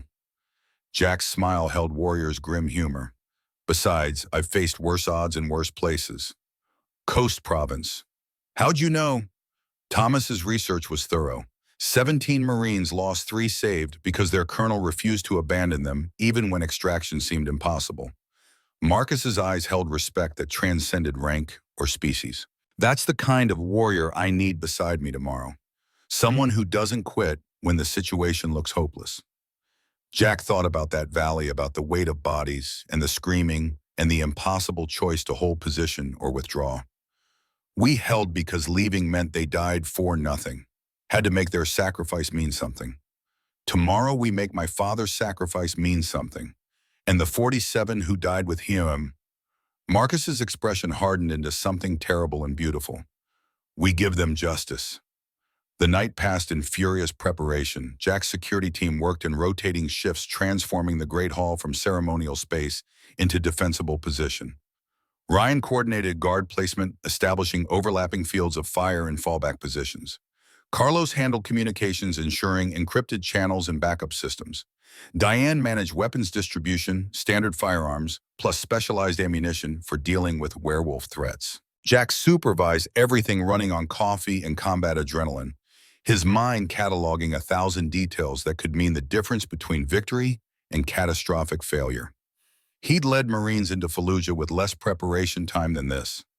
Sometimes speed mattered more than perfection. Kate Brennan worked through the night in the security office's conference room, transforming raw evidence into devastating presentation. Financial charts showing money flow from estate accounts to Blackwood's private holdings. Timeline graphics illustrating the conspiracy's evolution.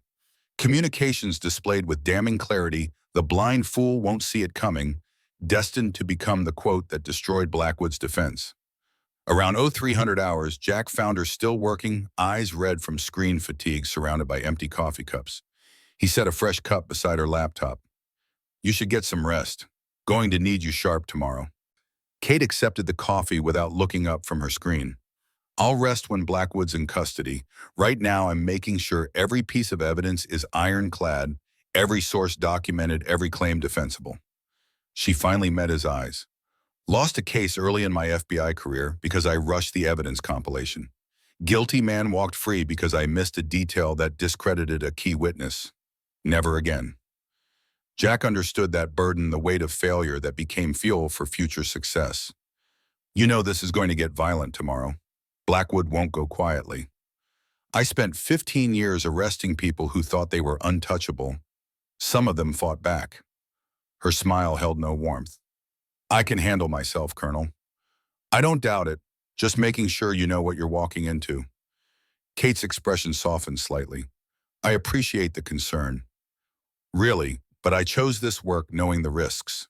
Some things matter more than personal safety, justice, accountability, making sure powerful people don't escape consequences just because they have money and connections. Jack recognized kindred spirit in that philosophy. Why'd you really leave the FBI? The official story says voluntary resignation, but Thomas mentioned something about refusing to bury evidence. Assistant director wanted me to lose key documents in a corruption investigation. Subject was politically connected, had friends in Congress, could make the Bureau's life difficult. I was told to make the problem go away quietly. She returned to her laptop. I told him to go to hell, submitted my resignation before they could fire me, and took the evidence to a reporter. Subject got indicted anyway, but I got blacklisted. Worth it. Semper Fi. Kate looked up surprised. I'm not a Marine, Colonel. No, but you live by the same code. Always faithful to the mission, to truth, to doing what's right, regardless of personal cost. Jack's smile was genuine. That makes you a warrior in my book. She studied him for a long moment, and something shifted in her expression. When this is over, assuming we survive, you want to get coffee sometime, like actual coffee, not strategy sessions in secure briefing rooms. The question caught Jack completely off guard. He'd been widowed for 3 years, hadn't even considered the possibility of connection with someone new. Sarah's absence still felt too fresh, too immediate, too much like betrayal to even think about moving forward. But looking at Kate Brennan, seeing the strength and integrity and warrior spirit that mirrored everything Sarah had valued, Jack felt something he hadn't experienced since the hospital room. Hope. I'd like that. His voice came out rougher than intended. Fair warning, though, I'm pretty rusty at the whole dating thing. Me too. Lost my husband 6 years ago. Line of duty local police. Kate's eyes held shared understanding of that particular grief. So we'll both be rusty together. Seems fair. They held eye contact for several seconds, that moment of recognition when two damaged people acknowledge they might heal better together than apart. Then Kate returned to her evidence compilation, and Jack went back to tactical planning, but something had shifted. The mission mattered, but so did surviving to see what came after. Dawn broke clear and cold across Montana mountains, painting the compound in shades of gold and shadow. Jack stood on the main house's second-floor balcony, watching his security team complete final preparations. 18 hours since Marcus had accelerated the timeline. 18 hours of intensive work transforming the Great Hall into a kill zone disguised as a diplomatic venue. Ryan joined him carrying 2 cups of coffee. Boss, we're as ready as we're going to get. Guard positions, established weapons, staged medical teams on standby. Carlos verified communications 3 times. Diane confirmed every guard's loyalty and capability. Jack accepted the coffee, studied the compound with tactical eyes. Blackwood. Confirmed attendance along with these 3 allied council members, bringing his full security detail, 30 guards all armed. Ryan's expression held grim satisfaction. He thinks he's walking into a political session where he can still control the narrative. Going to be surprised. Surprised people do stupid things. Make sure your teams understand we contain violence, we don't initiate it. Let Blackwood make the first move, then respond with overwhelming force. Rules of engagement are clear, boss. Protect the Alpha, protect civilians, neutralize threats with minimum necessary force. Ryan paused. Though between you and me, I'm hoping Blackwood gives us reason to respond with maximum force. Bastard deserves everything coming to him. Jack understood that sentiment. Just keep it professional. We're warriors, not executioners. The day passed in mounting tension. Noble families arrived throughout the afternoon, vehicles filling the compound's parking areas, security teams escorting VIPs to assigned quarters. PAC members sensed something significant brewing. The compressed timeline increased security presence. Marcus's public abandonment of his blindness all signaled major developments. Kate finished her presentation around 1600 hours, running Jack through the sequence one final time. Financial evidence establishing embezzlement. Communications proving conspiracy with Northern Territory. timeline documenting the original ambush and murders, photographic evidence from the warehouse raid, witness statements from Jack Thomas and multiple pack members. It's bulletproof. Kate's exhaustion showed in her face, but her voice carried conviction. Blackwood can't dispute the facts, can't claim ignorance, can't deflect responsibility. This ends his career and puts him in prison for the rest of his life. If we get the chance to present it. Jack checked his watch. 3 hours until the gathering commenced. You should eat something, get cleaned up, prepare mentally for what's coming. Kate touched his arm, brief contact that carried weight beyond simple gesture. Jack, when the shooting starts, because it will start, stay alive. I'd hate to miss that coffee date. Yes, ma'am, you stay alive too. She left to prepare. Jack remained in the security office, running through scenarios one last time. Best case, Blackwood recognized his position was untenable and surrendered peacefully. Realistic case, Blackwood tried to fight his way out, requiring lethal force to neutralize the threat. Worst case, Blackwood had planned his own trap, had more resources than intelligence suggested, turned the gathering into a bloodbath. Jack prepared for worst case. Always prepare for worst case. 1830 hours. The Great Hall filled with attendees, council members, pack nobles, business leaders, all the influential voices within Marcus's territory. Approximately 150 people occupied seats arranged in semicircular rows facing the raised dais where Marcus would speak. Security teams maintained positions at exits and, along the walls, subtle but visible. Blackwood arrived precisely at 1845 hours, his 30 guards forming protective detail that screamed military training and operational experience. The counselor himself projected confidence, even arrogance, as he took his assigned seat near the front. His 3 allied council members clustered nearby, their expressions showing varying degrees of concern, masked by political smiles. Jack watched from his position near the dais, cataloging threats and defensive positions. Ryan commanded the left flank, Carlos the right. Diane coordinated roving patrols. 20 loyal guards against 30 probable hostiles with civilian bystanders complicating any engagement. Not great odds, but Jack had faced worse. 1900 hours. Marcus Steele entered the Great Hall, and the assembled crowd rose automatically. The Alpha wore formal attire that emphasized his physical presence, no longer the careful blind man, but a warrior who moved with absolute confidence. His eyes, clear and focused, swept the room with commanding authority. He took the dais, and silence fell like a physical weight. Marcus's voice carried to every corner without amplification. Thank you all for attending on such short notice. I know this emergency session disrupted schedules and caused inconvenience. What I'm about to reveal justifies that disruption. Blackwood shifted in his seat, tension visible in his shoulders. His guards moved subtly, hands drifting toward concealed weapons. Jack's team mirrored the movement, tactical response to escalating threat indicators. Marcus continued, his tone hardening with each word. 3 years ago, 47 members of this pack were in what was supposed to be a straightforward engagement with rogue forces. My father, your previous Alpha, was among the casualties. We were told it was tactical misfortune, the unpredictable nature of combat. He paused, let the memory settle across the crowd. We were lied to. That battle was no accident. It was a murder orchestrated by traitors within our own council, who sold intelligence to our enemies in exchange for money and political power.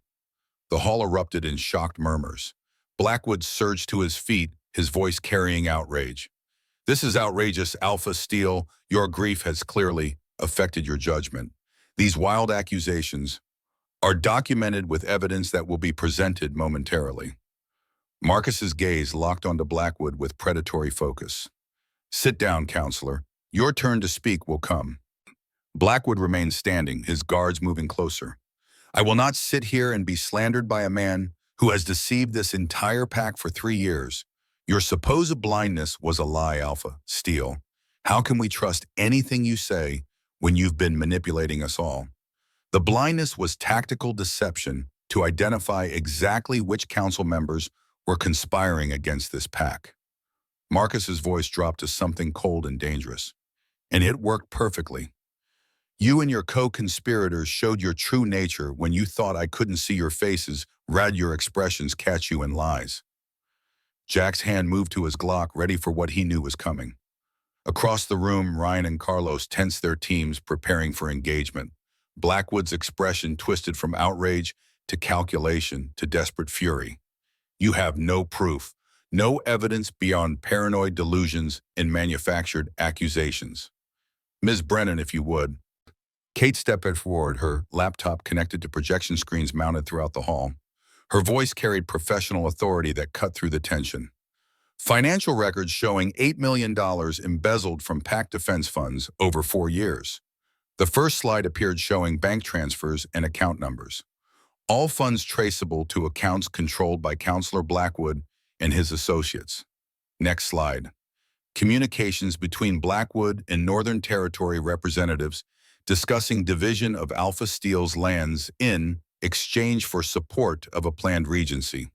Next slide. Documents recovered from Blackwood's private warehouse detailing exactly how intelligence was provided to rogue forces 3 years ago, resulting in the ambush that killed 47 PAC members. Each revelation hit like hammer blows, the evidence so overwhelming that even Blackwood's supporters began shifting uncomfortably. Murmurs grew louder, PAC members processing the magnitude of betrayal. Blackwood's mask of composure shattered completely. This is fabricated. Morrison broke into my property, planted false evidence, manufactured this conspiracy to destroy me. The evidence has been independently verified and documented. Kate's tone held no compromise. Multiple sources corroborate every claim: financial forensics, witness statements, photographic documentation. This is ironclad, Counselor. Blackwood looked around the hall, saw the tide turning against him, saw his carefully constructed schemes collapsing in real time. His hand moved to his jacket, and Jack recognized the gesture, immediately reaching for a weapon. Jack's voice cut through the chaos. Security weapons visible. Prepare to engage. Blackwood's 30 guards drew their firearms in unified movement, the sound of racking slides and clicking safeties like mechanical thunder. The hall erupted in screams as civilians scrambled for exits, nobles diving for cover, the orderly session transforming into a panic in seconds. Ryan's team returned fire, the Great Hall becoming a war zone of muzzle flashes and ricocheting bullets. Jack moved instinctively, positioning himself between the dais and the hostile forces, his Glock tracking targets with marine precision. 2 of Blackwood's guards went down from his shot center mass professional execution. Carlos's team engaged from the right flank, catching Blackwood's forces in crossfire. Diane's roving patrols blocked the exits, preventing hostile withdrawal while allowing civilians to escape. The tactics Jack had drilled into his team all week paid immediate dividends: controlled fire, tactical positioning, overwhelming response that turned numerical disadvantage into operational superiority. But Blackwood wasn't stupid. He'd planned for this contingency, had backup forces Jack hadn't detected. A section of the hall's western wall exploded inward, deliberate demolition charges creating a new entrance. 20 additional hostiles poured through the gap, heavily armed. Moving with professional military precision, the math just shifted catastrophically against Jack's team. Marcus Steele moved then, and Jack watched the transformation occur in real time. The Alpha's human form flowed like water into something else massive: Werewolf standing over 7 feet tall, all muscle and fangs, in terrible purpose. Other PAC members in the crowd followed his example, shifting to combat forms, the Great Hall becoming a battlefield where human and werewolf forces clashed with savage intensity. Jack had seen combat in Fallujah Coast classified operations across 3 continents. Nothing compared to the sheer violence of werewolves fighting for their territory. Marcus tore through Blackwood's forces like a hurricane through cardboard claws and teeth, reducing armed men to screaming casualties in seconds. Other PAC warriors joined him, the defensive action becoming slaughter. But the hostiles had silver ammunition, the one substance that could genuinely harm werewolves. Jack saw PAC members go down wounded or dying, the silver burning their flesh like acid. The battle hung in brutal balance: superior numbers versus superior lethality, human tactics versus supernatural ferocity. Jack fought his way toward Kate, who'd taken cover behind the dais, her own service weapon drawn. He reached her position just as 3 hostiles converged their weapons, tracking her position. Jack dropped the first with a headshot, the second with 2-round center mass. The third got close enough to grapple, and they went down hard, Jack's combat training keeping him alive through close-quarter struggle. The hostile was younger, stronger, but Jack had 30 years of dirty fighting experience. He got his knife into the man's kidney, twisted, withdrew, finished it with a shot to the head. Kate's eyes held shock and gratitude. Jesus, Jack. Stay down, stay behind cover. He reloaded his Glock, checked the tactical situation. The battle was turning Blackwood's forces, taking catastrophic casualties, pack warriors methodically eliminating threats. But the cost was high. Jack counted at least a dozen pack members, down wounded or dead, the price of Blackwood's desperation. Marcus, still in werewolf form, cornered Blackwood himself near the demolished western wall. The counselor fired repeatedly, silver bullets striking the Alpha's shoulder and chest, but Marcus kept coming with terrible inevitability. He shifted back to human form as he reached Blackwood, catching the man's wrist with crushing force. The crack of breaking bone echoed through the hall. Blackwood screamed, fell to his knees. Marcus stood over him, blood streaming from silver wounds, but still upright, still dominant, still absolutely in command. The Alpha's voice carried across the hall, despite his injuries. James Blackwood, you are charged with treason, conspiracy to commit murder, embezzlement, and crimes against this pack. You will face pack court in answer for what you've done. Blackwood's face twisted with rage and grief in desperate madness. They died because of your father's arrogance, because he refused to negotiate, refused to compromise, got my son killed for nothing. They died because you sold them to our enemies for money and power. Marcus's tone held no forgiveness. Your grief doesn't justify genocide, James. Nothing justifies what you've done. Guards moved in Jack's team and loyal pack members, securing Blackwood and his surviving co-conspirators. The fighting ended as suddenly as it began. Hostile forces, either dead or in custody, the Great Hall transformed into a scene of devastation. Bodies, blood, smoke from discharged weapons hanging in the air like funeral shroud. Jack holstered his weapon, moved to assess casualties. 3 of his guards dead, 7 wounded, approximately 15 pack members killed, 20 more injured. Blackwood's forces had taken the worst, over 40 dead, the remainder captured. The price was high, but the conspiracy was broken. Kate emerged from cover, moved immediately to help wounded civilians, her FBI medical training making her valuable in triage. Jack watched her work, saw the strength and compassion that made her extraordinary, and remembered their conversation about coffee dates after this was finished. They'd survived. Against brutal odds and terrible violence, they'd survived. Marcus shifted back to human form, completely accepting medical attention for his silver wounds. Thomas Stone appeared at his side, the older man's face showing relief and grief in equal measure. The Alpha's voice carried exhaustion and grim satisfaction. Get the wounded to medical facilities. Secure the prisoners. And someone get me a damage assessment. I need to know the full cost of tonight. Jack moved to comply, but Marcus caught his arm. Colonel, thank you for standing with me, for keeping Kate alive, for being exactly the warrior I needed. Semper Fi Alpha. Jack's smile was tired but genuine. We finished it. Your father and the 47 have their justice. Yes, Marcus looked around the devastated hall at the price they'd paid for that justice. Now we rebuild, make sure their sacrifice meant something permanent. The aftermath consumed hours, medical teams treating wounded, security forces processing prisoners, investigators documenting evidence, pack members beginning the grim work of identifying and honoring the dead. Jack coordinated everything with Ryan and Carlos, his body running on fumes but his mind staying sharp through sheer force of will. Around 0200 hours, Kate found him in the security office reviewing casualty reports. She looked as exhausted as he felt, her clothing showing blood from helping wounded, her face drawn with fatigue. She sat beside him without speaking for several minutes. Then quietly, that was the most violent thing I've ever experienced. And I've arrested cartel members who fought back with automatic weapons. Welcome to werewolf territory. Jack's attempt at humor fell flat. Not what you signed up for, I imagine. Actually, it's exactly what I signed up for. Justice, accountability, making powerful people answer for their crime. She leaned against his shoulder, the contact providing comfort they both needed. We won, Jack. Blackwood's finished, the conspiracies destroyed, the pack is safe. At a cost of 18 dead and 37 wounded, Jack closed the casualty report. Victory, but expensive. All victories are expensive. That's why they matter. Kate's hand found his, their fingers intertwining naturally. And we're both still alive. So that coffee date is still on the table, assuming you're interested. Jack turned to look at her, saw the strength and vulnerability and hope in her eyes. Sarah's voice whispered in his memory, telling him to live to let himself move forward, to honor her by finding happiness again. Yeah, his voice was rough but certain. Yeah, I'm interested. They sat together in the security offices, quiet holding hands, two warriors who'd survived hell and found each other in the aftermath. Outside the compound that slowly returned to order. Inside, Jack Morrison felt something he hadn't experienced in 3 years. Peace. Morning sunlight filtered through the security office windows, catching dust motes that drifted like memories of last night's gunpowder residue. Jack had managed 3 hours of sleep on the office couch before his body's internal alarm dragged him back to consciousness. Military discipline didn't recognize exhaustion as an excuse for dereliction of duty.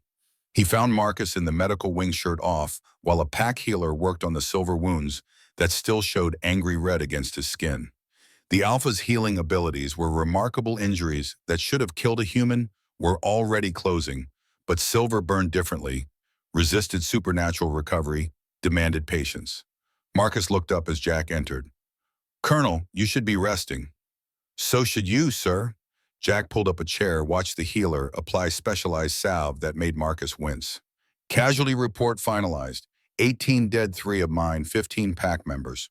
37 wounded, most will recover fully. Blackwood's forces took 62 casualties, 41 dead, 21 in custody awaiting trial. The numbers hung between them, stark arithmetic of violence. Each death represented family destroyed potential, erased futures canceled. Victory tasted like ash when counted in body bags. Marcus's jaw tightened. "I knew the cost would be high. Doesn't make it easier to bear." "No, sir, it doesn't." Jack had delivered enough death notifications during his Marine career to know that statistics became unbearable when transformed into names, faces, grieving loved ones. The wounded are stabilized. Ryan's coordinating funeral arrangements. Thomas is handling political fallout. Apparently other territories are very interested in what happened here last night. Let them be interested. The conspiracy reached beyond our borders. Northern Territory was complicit, probably others. Marcus gestured for the healer to give them privacy. Once they were alone, his voice dropped. "Jack, I'm restructuring the council completely. Old guard is finished, compromised, or complicit, or just ineffective. I need new voices, people I can trust, absolutely." Jack knew where this was heading. Alpha, counselor of security, real authority, real voice in territory decisions, permanent seat at the table. Marcus's gaze held absolute certainty. "You've earned it 10 times over. The pack respects you, my people trust you, and I need someone who'll tell me hard truths without political calculation." The offer represented everything Jack had walked away from when he left the Marines' responsibility, authority, permanent commitment to something larger than himself. 3 weeks ago, he'd been a broken veteran, drinking coffee in an empty cabin, counting down to financial collapse, and wondering why he bothered breathing. Now Marcus Steele offered him purpose, belonging, a reason to matter. Jack met the Alpha's eyes. "I'm not a politician, sir. I don't do backroom deals or strategic compromises. You put me on that council, you get a Marine who speaks plainly and expects the same from others. That's exactly what I need." Marcus extended his hand despite the healer's protests about movement. "Do we have an agreement, Counselor Morrison?" Jack gripped the offered hand, feeling the weight of commitment settle across his shoulders like familiar combat gear. "Yes, sir, you have my service." "Good. First council session is tomorrow morning. We have a territory to rebuild and allies to reassure." Marcus's smile held grim satisfaction. "Also need to discuss your security team.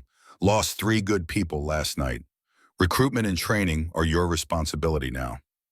They spent the next hour discussing operational details, restructuring security protocols, identifying trustworthy candidates for council positions, managing the political aftermath of publicly executing a coup attempt.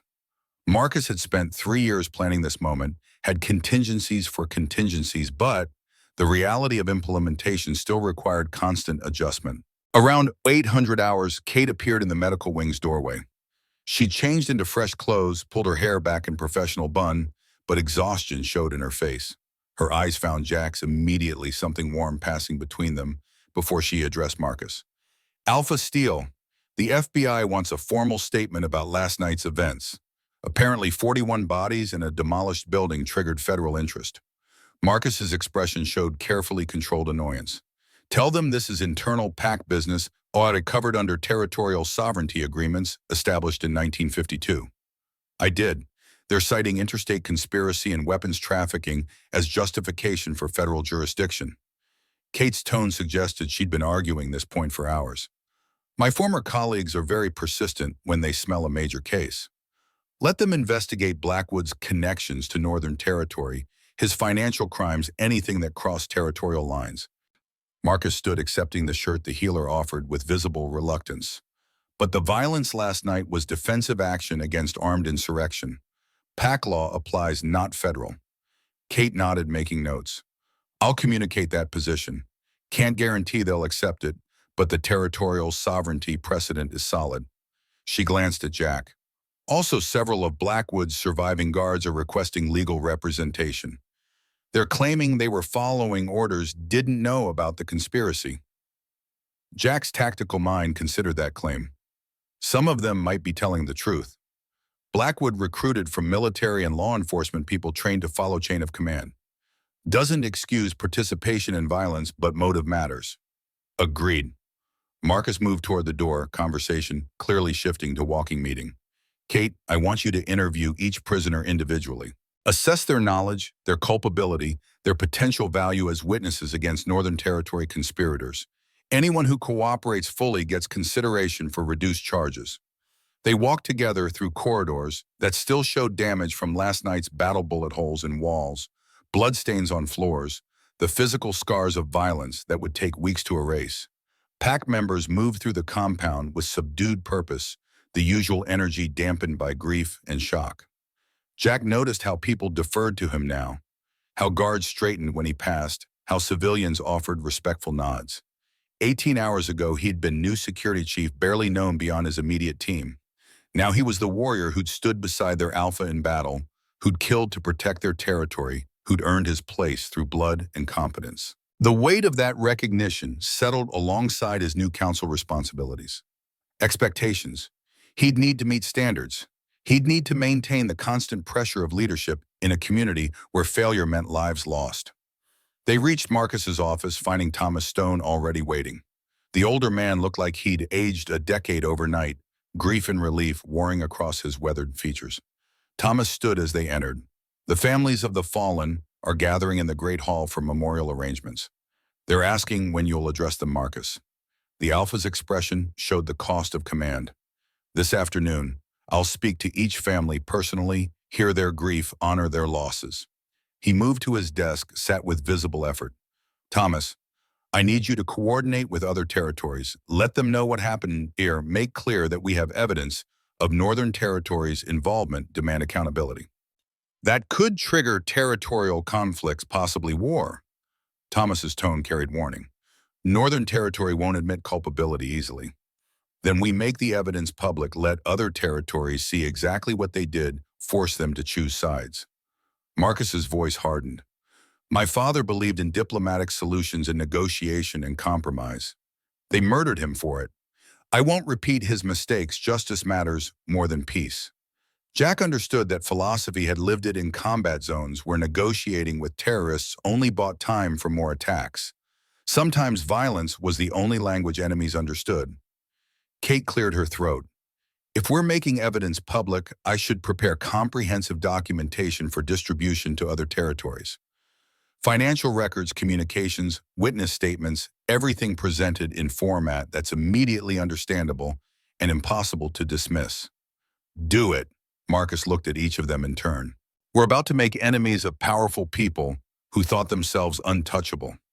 Northern Territory will retaliate, probably with economic pressure initially, possibly with military force if they're stupid enough. Our security posture needs to reflect that reality. Jack's tactical mind engaged immediately. I'll need authorization to expand the security team, upgrade defensive capabilities, establish rapid response protocols for border incursions. Also want to implement intelligence gathering operations, can't defend against threats we don't see coming. Approved. Budget isn't a constraint, use whatever resources you need. Marcus pulled up territorial maps on his computer. Our eastern border with Northern Territory is the primary concern. 40 miles of forest and mountain terrain, multiple access points difficult to monitor comprehensively. They spent 2 hours on tactical planning, guard positions, surveillance systems, early warning protocols, response force composition. Jack's Marine experience with force protection proved invaluable, his recommendations transforming vague concerns into concrete defensive architecture. Around 1100 hours, Ryan appeared with the urgent news. "Boss, we've got a situation. One of the prisoners is asking to speak with you specifically. Says he has information about Northern Territory's broader plans." Jack exchanged glances with Marcus. "Which prisoner?" Marcus Chen, former Army Ranger, served 2 tours in Afghanistan, was Blackwood's tactical advisor. Ryan's expression suggested complexity.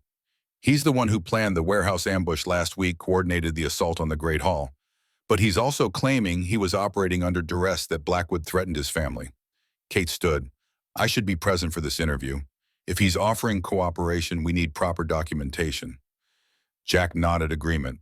"Marcus, with your permission, go. If Chen has actionable intelligence, I want to know immediately." The Alpha's tone carried the weight of command and carefully controlled fury. "And Jack, find out if his duress claims are legitimate. If Blackwood was threatening families, that changes the moral calculus." The holding facility occupied the compound's basement level, a series of secure cells that had once served as storage, but now housed 21 prisoners awaiting trial. Marcus Chen occupied a solitary cell, his military bearing evident despite the circumstances. Mid-30s compact build that spoke of maintained physical condition, eyes that tracked movement with tactical awareness. Jack entered with Kate and Ryan, letting the prisoner assess them before speaking. Chen's gaze lingered on Jack's bearing, recognizing fellow warrior. Chen spoke first, his voice carrying resignation and desperate hope. "Colonel Morrison, your reputation preceded you. Blackwood researched your background thoroughly when you arrived. 26 years, Marine Corps, multiple combat deployments, Silver Star for action under fire. He was worried you'd be a problem." He was right. Jack pulled up a chair, gestured for Kate to activate her recording device. "You wanted to talk. I'm listening." "I want to cooperate fully, provide everything I know about Northern Territory's involvement, testify against everyone involved in the conspiracy." Chen leaned forward, urgency evident. "In exchange, I need protection for my family, wife, and 2 daughters currently living in Seattle. Blackwood has people there, and they'll move against them the moment they learn I'm cooperating." Kate's investigator instincts engaged. "Why should we believe Blackwood threatened your family?" Convenient claim for someone facing treason charges. "Because he showed me photographs." Chen's hands clenched. "My wife at the grocery store, my daughters at their school, all taken without their knowledge. He made it very clear I do exactly what he says, or they disappear. I'm a soldier, Colonel Morrison. I've made peace with dying for my country, but I won't sacrifice my family for a psychopath's power grab." Jack recognized truth when he heard it had interrogated enough prisoners to distinguish genuine terror from performance. "What exactly did Blackwood have you do?" "Tactical planning for all security operations, including the warehouse ambush and the assault on the Great Hall. Coordination with Northern Territory forces, establishing supply lines, training their personnel in our defensive protocols." Chen's voice carried self-loathing. "I gave them everything they needed to destroy this pack, and I did it because a madman had pictures of my daughters." Northern Territory forces. Jack's tactical mind cataloged implications. How many, what capabilities? Approximately 200 fighters staged across the border, equipped with military-grade weapons and silver ammunition. Their plan extends beyond Silverwood. They want to absorb multiple territories, create a unified Northern alliance that dominates the entire regional pack structure. Chen pulled a map from memory, sketching on the table with his finger. They're planning coordinated strikes against 3 territories simultaneously, using Silverwood's collapse as the catalyst. Kate's expression showed shock. "That's not a conspiracy, that's an invasion." "Yes, ma'am." Chen met her eyes. "And it launches in 72 hours, regardless of what happened here last night. Blackwood's arrest doesn't stop Northern Territory's timeline, it just removes their inside asset." Jack stood, moved to the cell door. "Ryan, get Marcus down here immediately. This just became a territorial emergency." 15 minutes later, Marcus listened to Chen's full debrief with expression that cycled through rage, calculation, and grim determination. The prisoner laid out Northern Territory's complete operational plan, staging areas, attack routes, target priorities, force composition, 200 fighters equipped for sustained combat backed by financial resources that suggested involvement from parties beyond simple territorial ambition. Marcus's voice carried cold fury. Who's funding this northern territory doesn't have resources for an operation this scale. Chen hesitated, then made his choice. International Werewolf Coalition based in Eastern Europe. They want to establish foothold in North America, see territorial fragmentation as the opportunity for expansion. Northern Territory is their proxy promise substantial autonomy in exchange for delivering them the access to regional pack resources. The implications hit like physical blows. This wasn't local conspiracy anymore. This was geopolitical maneuvering with Silverwood as the opening move in a much larger game. Marcus looked at Jack. 72 hours until they move. We need to warn the other targeted territories, coordinate defensive response, possibly launch preemptive strikes against their staging areas. Jack's tactical mind raced through options. We're not equipped for offensive operations against 200 fighters. Defensive posture makes more sense. Fortify our borders, establish kill zones, make any incursion prohibitively expensive. Agreed. Marcus turned to Chen. You'll provide complete intelligence on their force composition, tactical plans, command structure. Everything you know documented and verified. In exchange, we'll extract your family from Seattle, provide them secure housing here under PAC protection, and advocate for reduced charges given the duress. Chen's relief was palpable. Thank you, Alpha. You have my complete cooperation. Don't thank me yet. You still face charges for your role in last night's violence. Marcus's tone allowed no misunderstanding. Cooperation earns consideration, not absolution. Justice still matters. They spent 3 hours extracting every detail from Chen's knowledge base, Kate documenting everything with prosecutorial precision. The intelligence picture that emerged was sobering. In Northern Territory, had planned this operation for over a year, had recruited fighters from across North America, and Europe had established financial networks that suggested nation-state level resources. Silverwood had been the test case, the proof of concept. If Blackwood's conspiracy had succeeded in removing Marcus and fragmenting the territory, Northern Territory would have moved immediately to absorb the pieces. Other territories would have faced similar infiltration and collapse, and within months the entire regional pack structure would have shifted from autonomous territories to consolidated Northern Alliance. Jack had seen this playbook before in Afghanistan: destabilize local governance, infiltrate with sympathetic forces, consolidate power before opposition could organize effective resistance. The tactics transcended species. Around 1500 hours, Marcus called emergency session of what remained of his council. Only 5 members attended: Thomas Stone, 2 loyalists who'd survived Blackwood's purge, Jack in his new role, and Kate as legal counsel. The Great Hall was still being repaired, so they gathered in Marcus's office, the space feeling crowded and charged. Marcus laid out the threat in tactical terms. Northern Territory launches coordinated assault in 72 hours, 200 fighters targeting us and 2 neighboring territories simultaneously. Our defensive capabilities are degraded after last night's casualties. We need immediate action on multiple fronts. Thomas Stone looked every one of his 62 years. The other territory is Clearwater Pack to our south, Mountain Ridge to our west. They need to be warned immediately. This is exactly the kind of external threat that requires unified response. Already sent messages to both alphas.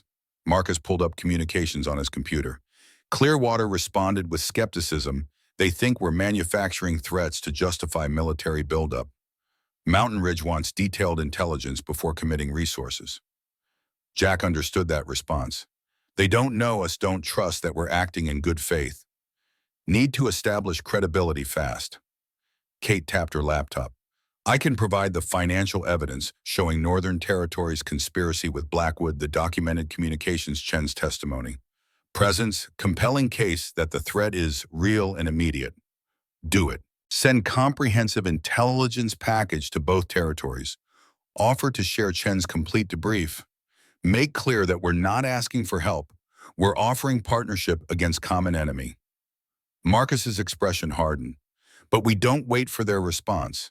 We defend our territory regardless of whether neighboring packs join us. One of the Loyalist Council members spoke up, Patricia Reeves, 63, former military intelligence analyst. Alpha, Our defensive posture is severely compromised. Lost 18 fighters last night, have 37 wounded. Against 200 attackers with military training and superior equipment, the math is brutal. Which is why we're not fighting fair. Jack moved to the territorial maps Marcus had displayed.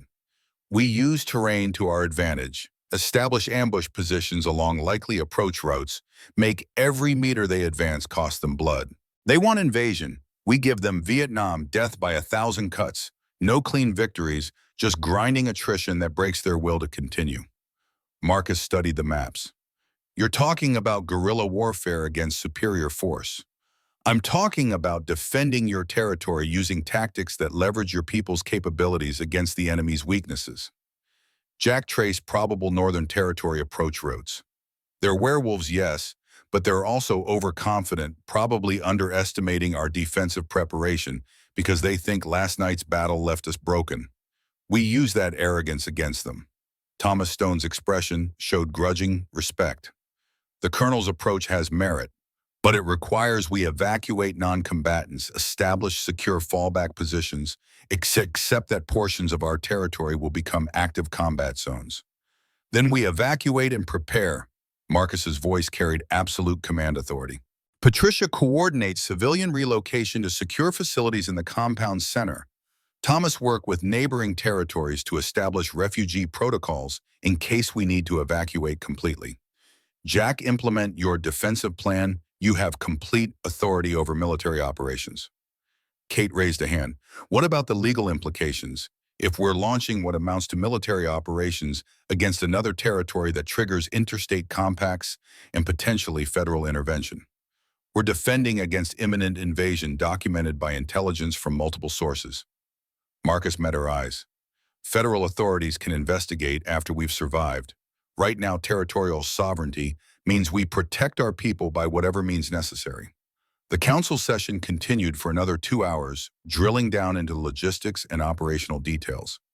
Jack's tactical mind thrived in this environment, translating strategic concepts into concrete action items. By 1700 hours, they had comprehensive defensive plan that gave Silverwood realistic chance of surviving the coming assault. As the meeting broke up, Marcus pulled Jack aside. Colonel, I need you to understand something. What I'm asking you to do, transforming this territory into a fortress, preparing our people for potentially brutal combat, this isn't what you signed up for 3 weeks ago. Jack thought about his empty tummy, his financial collapse, his wondering whether life still held purpose worth pursuing. No, sir, it's not. But it's what's necessary, and I'm the right person to do it. That's enough. Is it? Because if we lose, if Northern Territory overruns our defenses, you'll die defending people you barely know, fighting battles that aren't technically yours. Marcus's expression showed genuine concern. I need to know you're committed fully, not just following orders out of military discipline. Jack met the Alpha's eyes. 3 weeks ago, I was a broken veteran waiting to die. You gave me purpose, gave me brothers worth fighting beside, gave me a reason to matter again. These people are my pack now, sir. Their battles are my battles, and I'll stand this wall until I can't stand anymore. Something shifted in Marcus's expression. Relief, gratitude, the recognition of absolute loyalty given freely. Then we'll stand it together, Counselor Morrison. They clasped forearms, warrior to warrior, the commitment sealed beyond words. Jack found Kate in the security office, still working on the intelligence package for neighboring territories, despite the exhaustion evident in her face. He pulled up a chair beside her, watched her compile evidence with the same meticulous precision she'd shown building the case against Blackwood. She glanced at him. Shouldn't you be implementing defensive preparations? Ryan and Carlos are handling immediate tasks. I've got 30 minutes before the next tactical briefing. Jack studied her profile, the strength and determination that made her extraordinary. Wanted to check on you. Last night was traumatic, and you've been working nonstop since. Kate's hands stilled on her keyboard. I'm fine. Done this before, survive violence, push through the aftermath, process the trauma later when there's time and safety. That's not healthy, Kate. Neither is being the security chief who just committed to defending a territory against 200 attackers while running on 3 hours sleep. Her smile held no humor. We're both doing what's necessary, Jack. We'll both deal with the emotional cost when this is finished. Jack reached out, covered her hand with his. That coffee date we talked about, I'd really like to survive long enough to make it happen. Kate turned her hand over to lace their fingers together. Me too. So you need to be smart about how you implement these defenses. No heroic last stands, no unnecessary risks, no sacrificing yourself, because you've still got guilt about your lost Marines. The observation hit harder than it should have. I'm not. You are. I've seen it since we met, the way you position yourself between threats and other people, the way you take point on dangerous operations, the tendency to treat your life as expendable while protecting everyone else. Kate's voice softened. I understand that instinct. Lost my husband because he did the same thing, ran toward danger to protect his partner, took the bullet that should have missed. He died a hero, and I spent 6 years wishing he'd been a little less heroic and a little more alive. Jack had no response to that, recognized the truth beneath her words. He'd spent 5 years since Coast treating his life as debt owed to the Marines he'd lost, believing that surviving when they didn't meant he had to earn that survival through constant sacrifice. Kate squeezed his hand. Promise me something. Promise you'll come back from whatever hell is coming in 72 hours. Promise you'll fight smart instead of fighting like a man who doesn't care if he lives or dies. I care. The words came out rough but honest. I care because of you, because of Marcus and this pack, because I finally found a reason to live that matters more than the reasons to die. Then fight like it. Fight like you have a future worth protecting. Kate leaned forward, kissed him gently, a promise and a plea combined. Because I'm choosing you, Jack Morrison. Choosing to build something real with you. But I can't build anything with a ghost. They held each other in the security offices, quiet, two damaged people finding healing and shared determination to survive. Outside the compound, prepared for war. Inside, they prepared for the possibility of peace after. The next 72 hours blurred into constant motion. Jack implemented defensive preparations with the same intensity he'd brought to combat operations in Fallujah, overlapping fields of fire, pre-positioned ammunition, and medical supplies, fallback positions with clear retreat routes, communications, redundancy, ensuring no unit fought in isolation. Ryan coordinated guard training, drilling teams on ambush tactics, and close-quarters combat. Carlos established early warning systems using a combination of technology and pack members' enhanced senses. Diane managed civilian evacuation, moving non-combatants to reinforced facilities deep within the compound's center. Kate worked parallel intelligence operation, coordinating with the Clearwater Pack and Mountain Ridge through information sharing that gradually built trust. Both territories had received similar infiltration attempts from Northern Territory sympathizers, and Kate's evidence helped them identify and neutralize internal threats before they could metastasize into full conspiracies. By hour 60, all 3 territories had agreed to mutual defense pact. If Northern Territory moved against any of them, the others would respond with military force. The coordinated defensive posture transformed Northern Territory's invasion plan from calculated risk into potential catastrophe. Marcus received their response at hour 68, Northern Territory Alpha demanding immediate meeting to discuss recent misunderstandings and restore peaceful relations.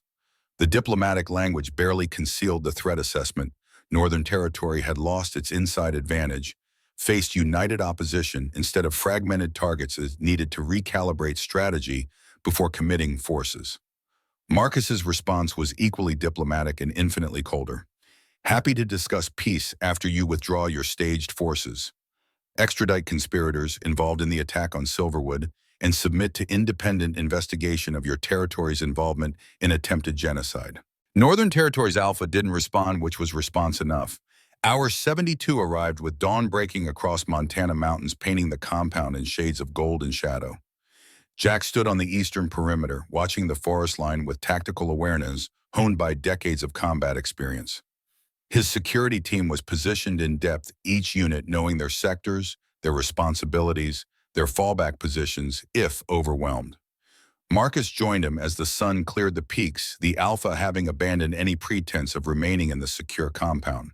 Leaders led from the front shared the risks they asked others to face. Marcus's voice carried quiet confidence. They're not coming.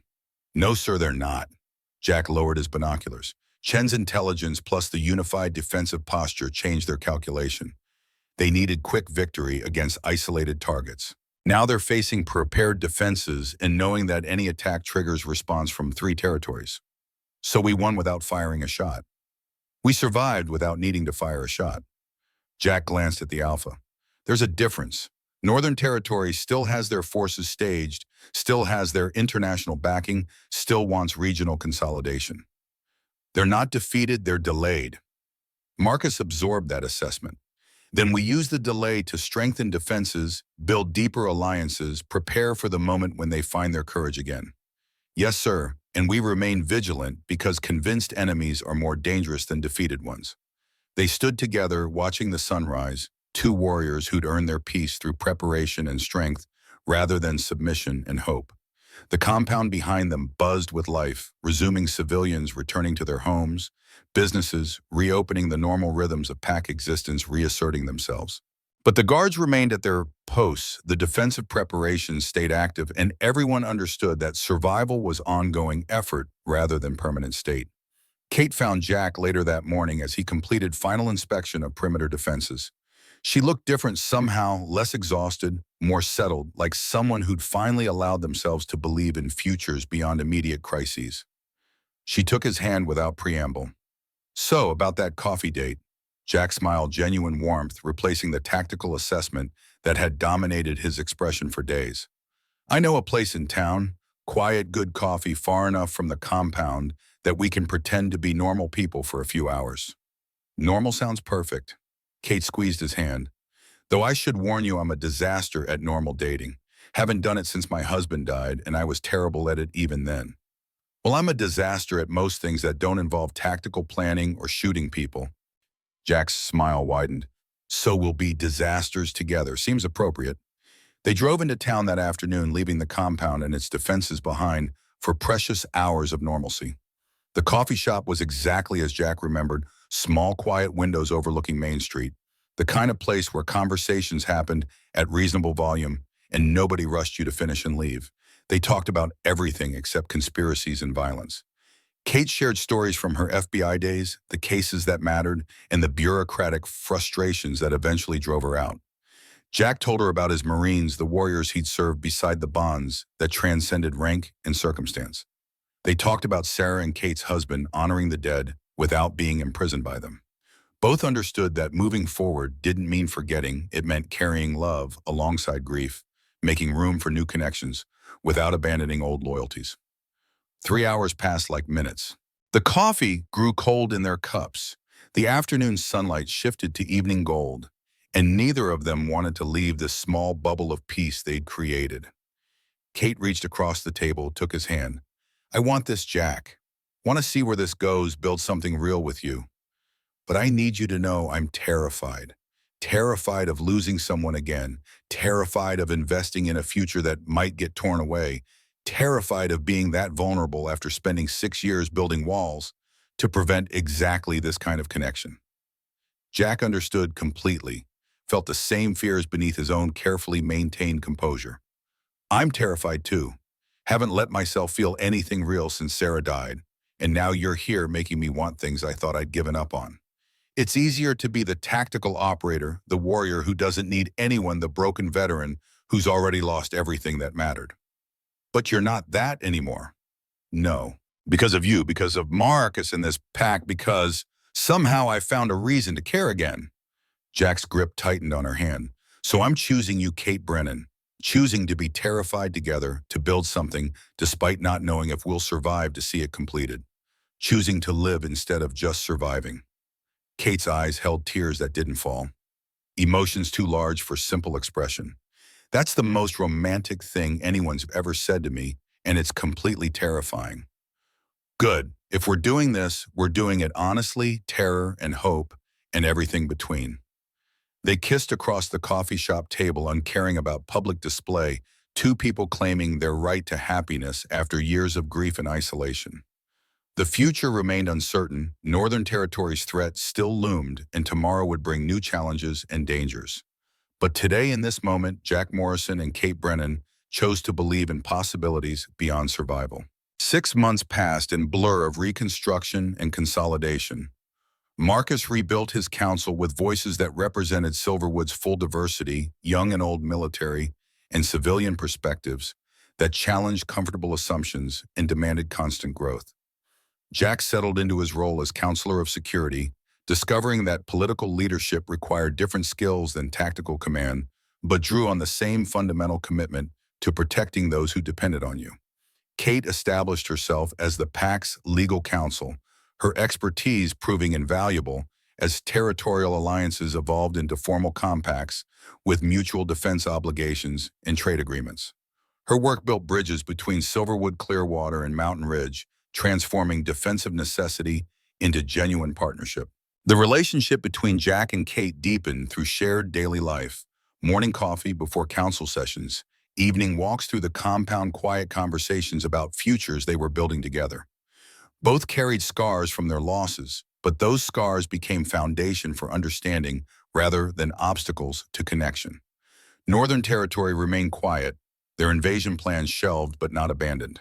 Intelligence suggested internal power struggles, their alpha facing challenges from subordinates who questioned the failed Silverwood operation. The international backing continued, but observers noted careful recalibration of strategy and timeline. Jack used the quiet to strengthen Silverwood's defenses, implementing lessons learned from the initial crisis. His security team expanded to 30 trained guards, defensive positions, became permanent infrastructure, and early warning systems evolved to provide real-time intelligence on border activity. Marcus thrived in his revealed role, the pretense of blindness abandoned completely. Without needing to maintain that deception, he engaged more directly with PAC members, rebuilt trust, damaged by years of necessary distance, demonstrated the leadership his father would have recognized and approved. Thomas Stone announced his retirement from active council service, citing his age and desire to spend remaining years mentoring younger leaders rather than making policy decisions. His departure was celebrated with ceremony honoring 40 years of service, and his endorsement of the new council structure carried weight that smoothed transitions and legitimized changes. On a crisp autumn evening, Jack stood on the compound's overlook, watching sunset paint the mountains in shades of fire and gold. Kate joined him, sliding her hand into his with the comfortable intimacy of established partnership. She leaned against his shoulder. "Marcus is asking questions about my living arrangements." And Jack smiled. "What kind of questions?" "The kind that suggest he's noticed I'm spending more nights at your apartment than my own quarters." Kate's voice held amusement rather than concern. "Also the kind that suggests he approves and is wondering when we're going to make it official."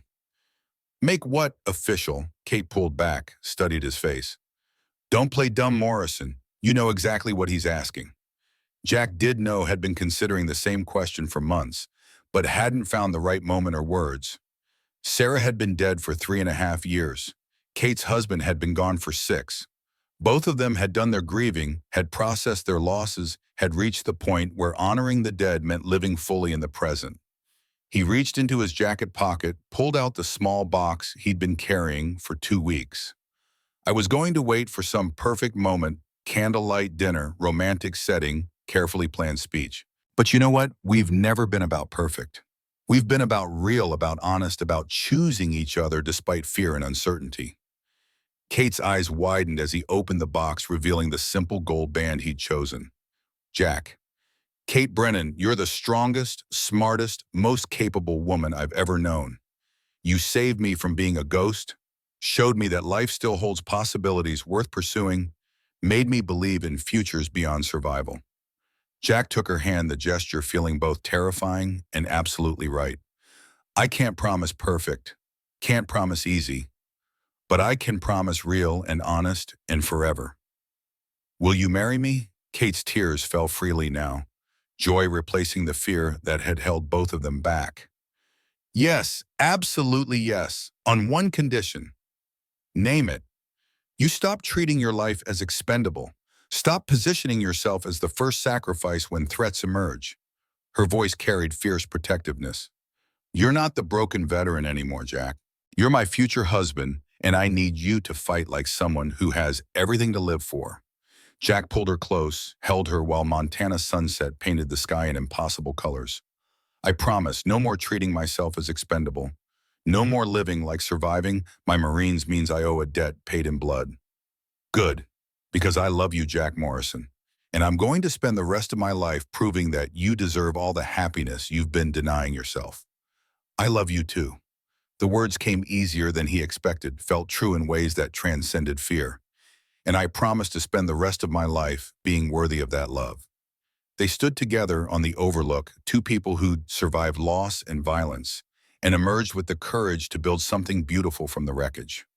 Below them, Silverwood thrived a pack that had faced extinction and chosen to fight a community that had survived conspiracy and invasion through unity and strength.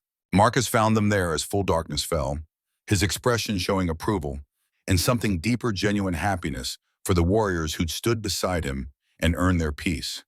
The Alpha's voice carried warmth that transcended formal authority. Congratulations, both of you. When's the wedding? Kate looked at Jack, shared understanding passing between them. Spring maybe gives us time to plan properly, make it a celebration rather than rushed ceremony. Spring works. Marcus's smile was genuine. And Jack, I expect you to let someone else handle security for your own wedding. You've earned the right to actually enjoy the day instead of running tactical assessments. Jack laughed, the sound feeling strange and wonderful after years of tactical seriousness. Yes, sir, I'll try. No promises, though. Warriors' instincts are hard to suppress. I know, but suppressing them for one day won't kill you. Marcus gripped both their shoulders. You've given this pack everything courage when we needed it most. Leadership that rebuilt what conspiracy tried to destroy, hope that we could survive and thrive. Now take some of that hope for yourselves. Build the life you've earned. They talked into the evening, three people who'd forged bonds through violence and emerged as family by choice rather than blood. Plans for the wedding evolved organically. Small ceremony pack members welcome focus on commitment rather than spectacle. As Marcus departed, leaving Jack and Kate alone under Montana stars, the future stretched before them with possibilities that seemed almost overwhelming after years of just surviving. Kate's voice was quiet but certain. We're really doing this. Building a life together, making plans beyond the next crisis, choosing to believe in futures we can't guarantee. Yeah, we are. Jack pulled her close, felt her warmth against the evening's chill. Terrifying and wonderful in equal measure. The best things usually are. They stood together watching stars emerge, two warriors who'd earned their peace, two damaged people who'd found healing and shared courage to keep living. Tomorrow would bring new challenges. Northern Territory's threat still loomed territorial. Politics remained complex. The work of rebuilding never truly ended. But tonight, Jack Morrison and Kate Brennan simply existed in the moment, holding each other, believing in happiness they'd almost given up hoping for. Marcus Steele watched from his office window as the two figures stood silhouetted against starlight and felt satisfaction deeper than tactical victory. He'd saved his pack through patient strategy and brutal violence when necessary. But more than that, he'd given broken people a chance to heal, had built a community where warriors could find peace, had created something worth defending. His father would have been proud. The thought brought pain and comfort in equal measure. 47 pack members had died because of conspiracy and betrayal. Their sacrifice had bought justice, had exposed corruption, had ultimately made Silverwood stronger. Marcus touched the photograph on his desk, his father taken weeks before the battle that ended his life. We did it, Dad. Destroyed the traitors, protected the pack, built something that'll outlast us all. Hope that's enough. The photograph offered no response, but Marcus imagined his father's approval, his pride in the son who'd played the long game and won. Tomorrow, Marcus would continue the work of leadership, managing alliances, preparing defenses, guiding his pack toward futures worth building. But tonight, he allowed himself simple satisfaction in what they'd accomplished. Silverwood had survived, more than survived, thrived, grew stronger, became beacon for other territories, seeking alternatives to corruption and conspiracy. That was legacy worth the cost.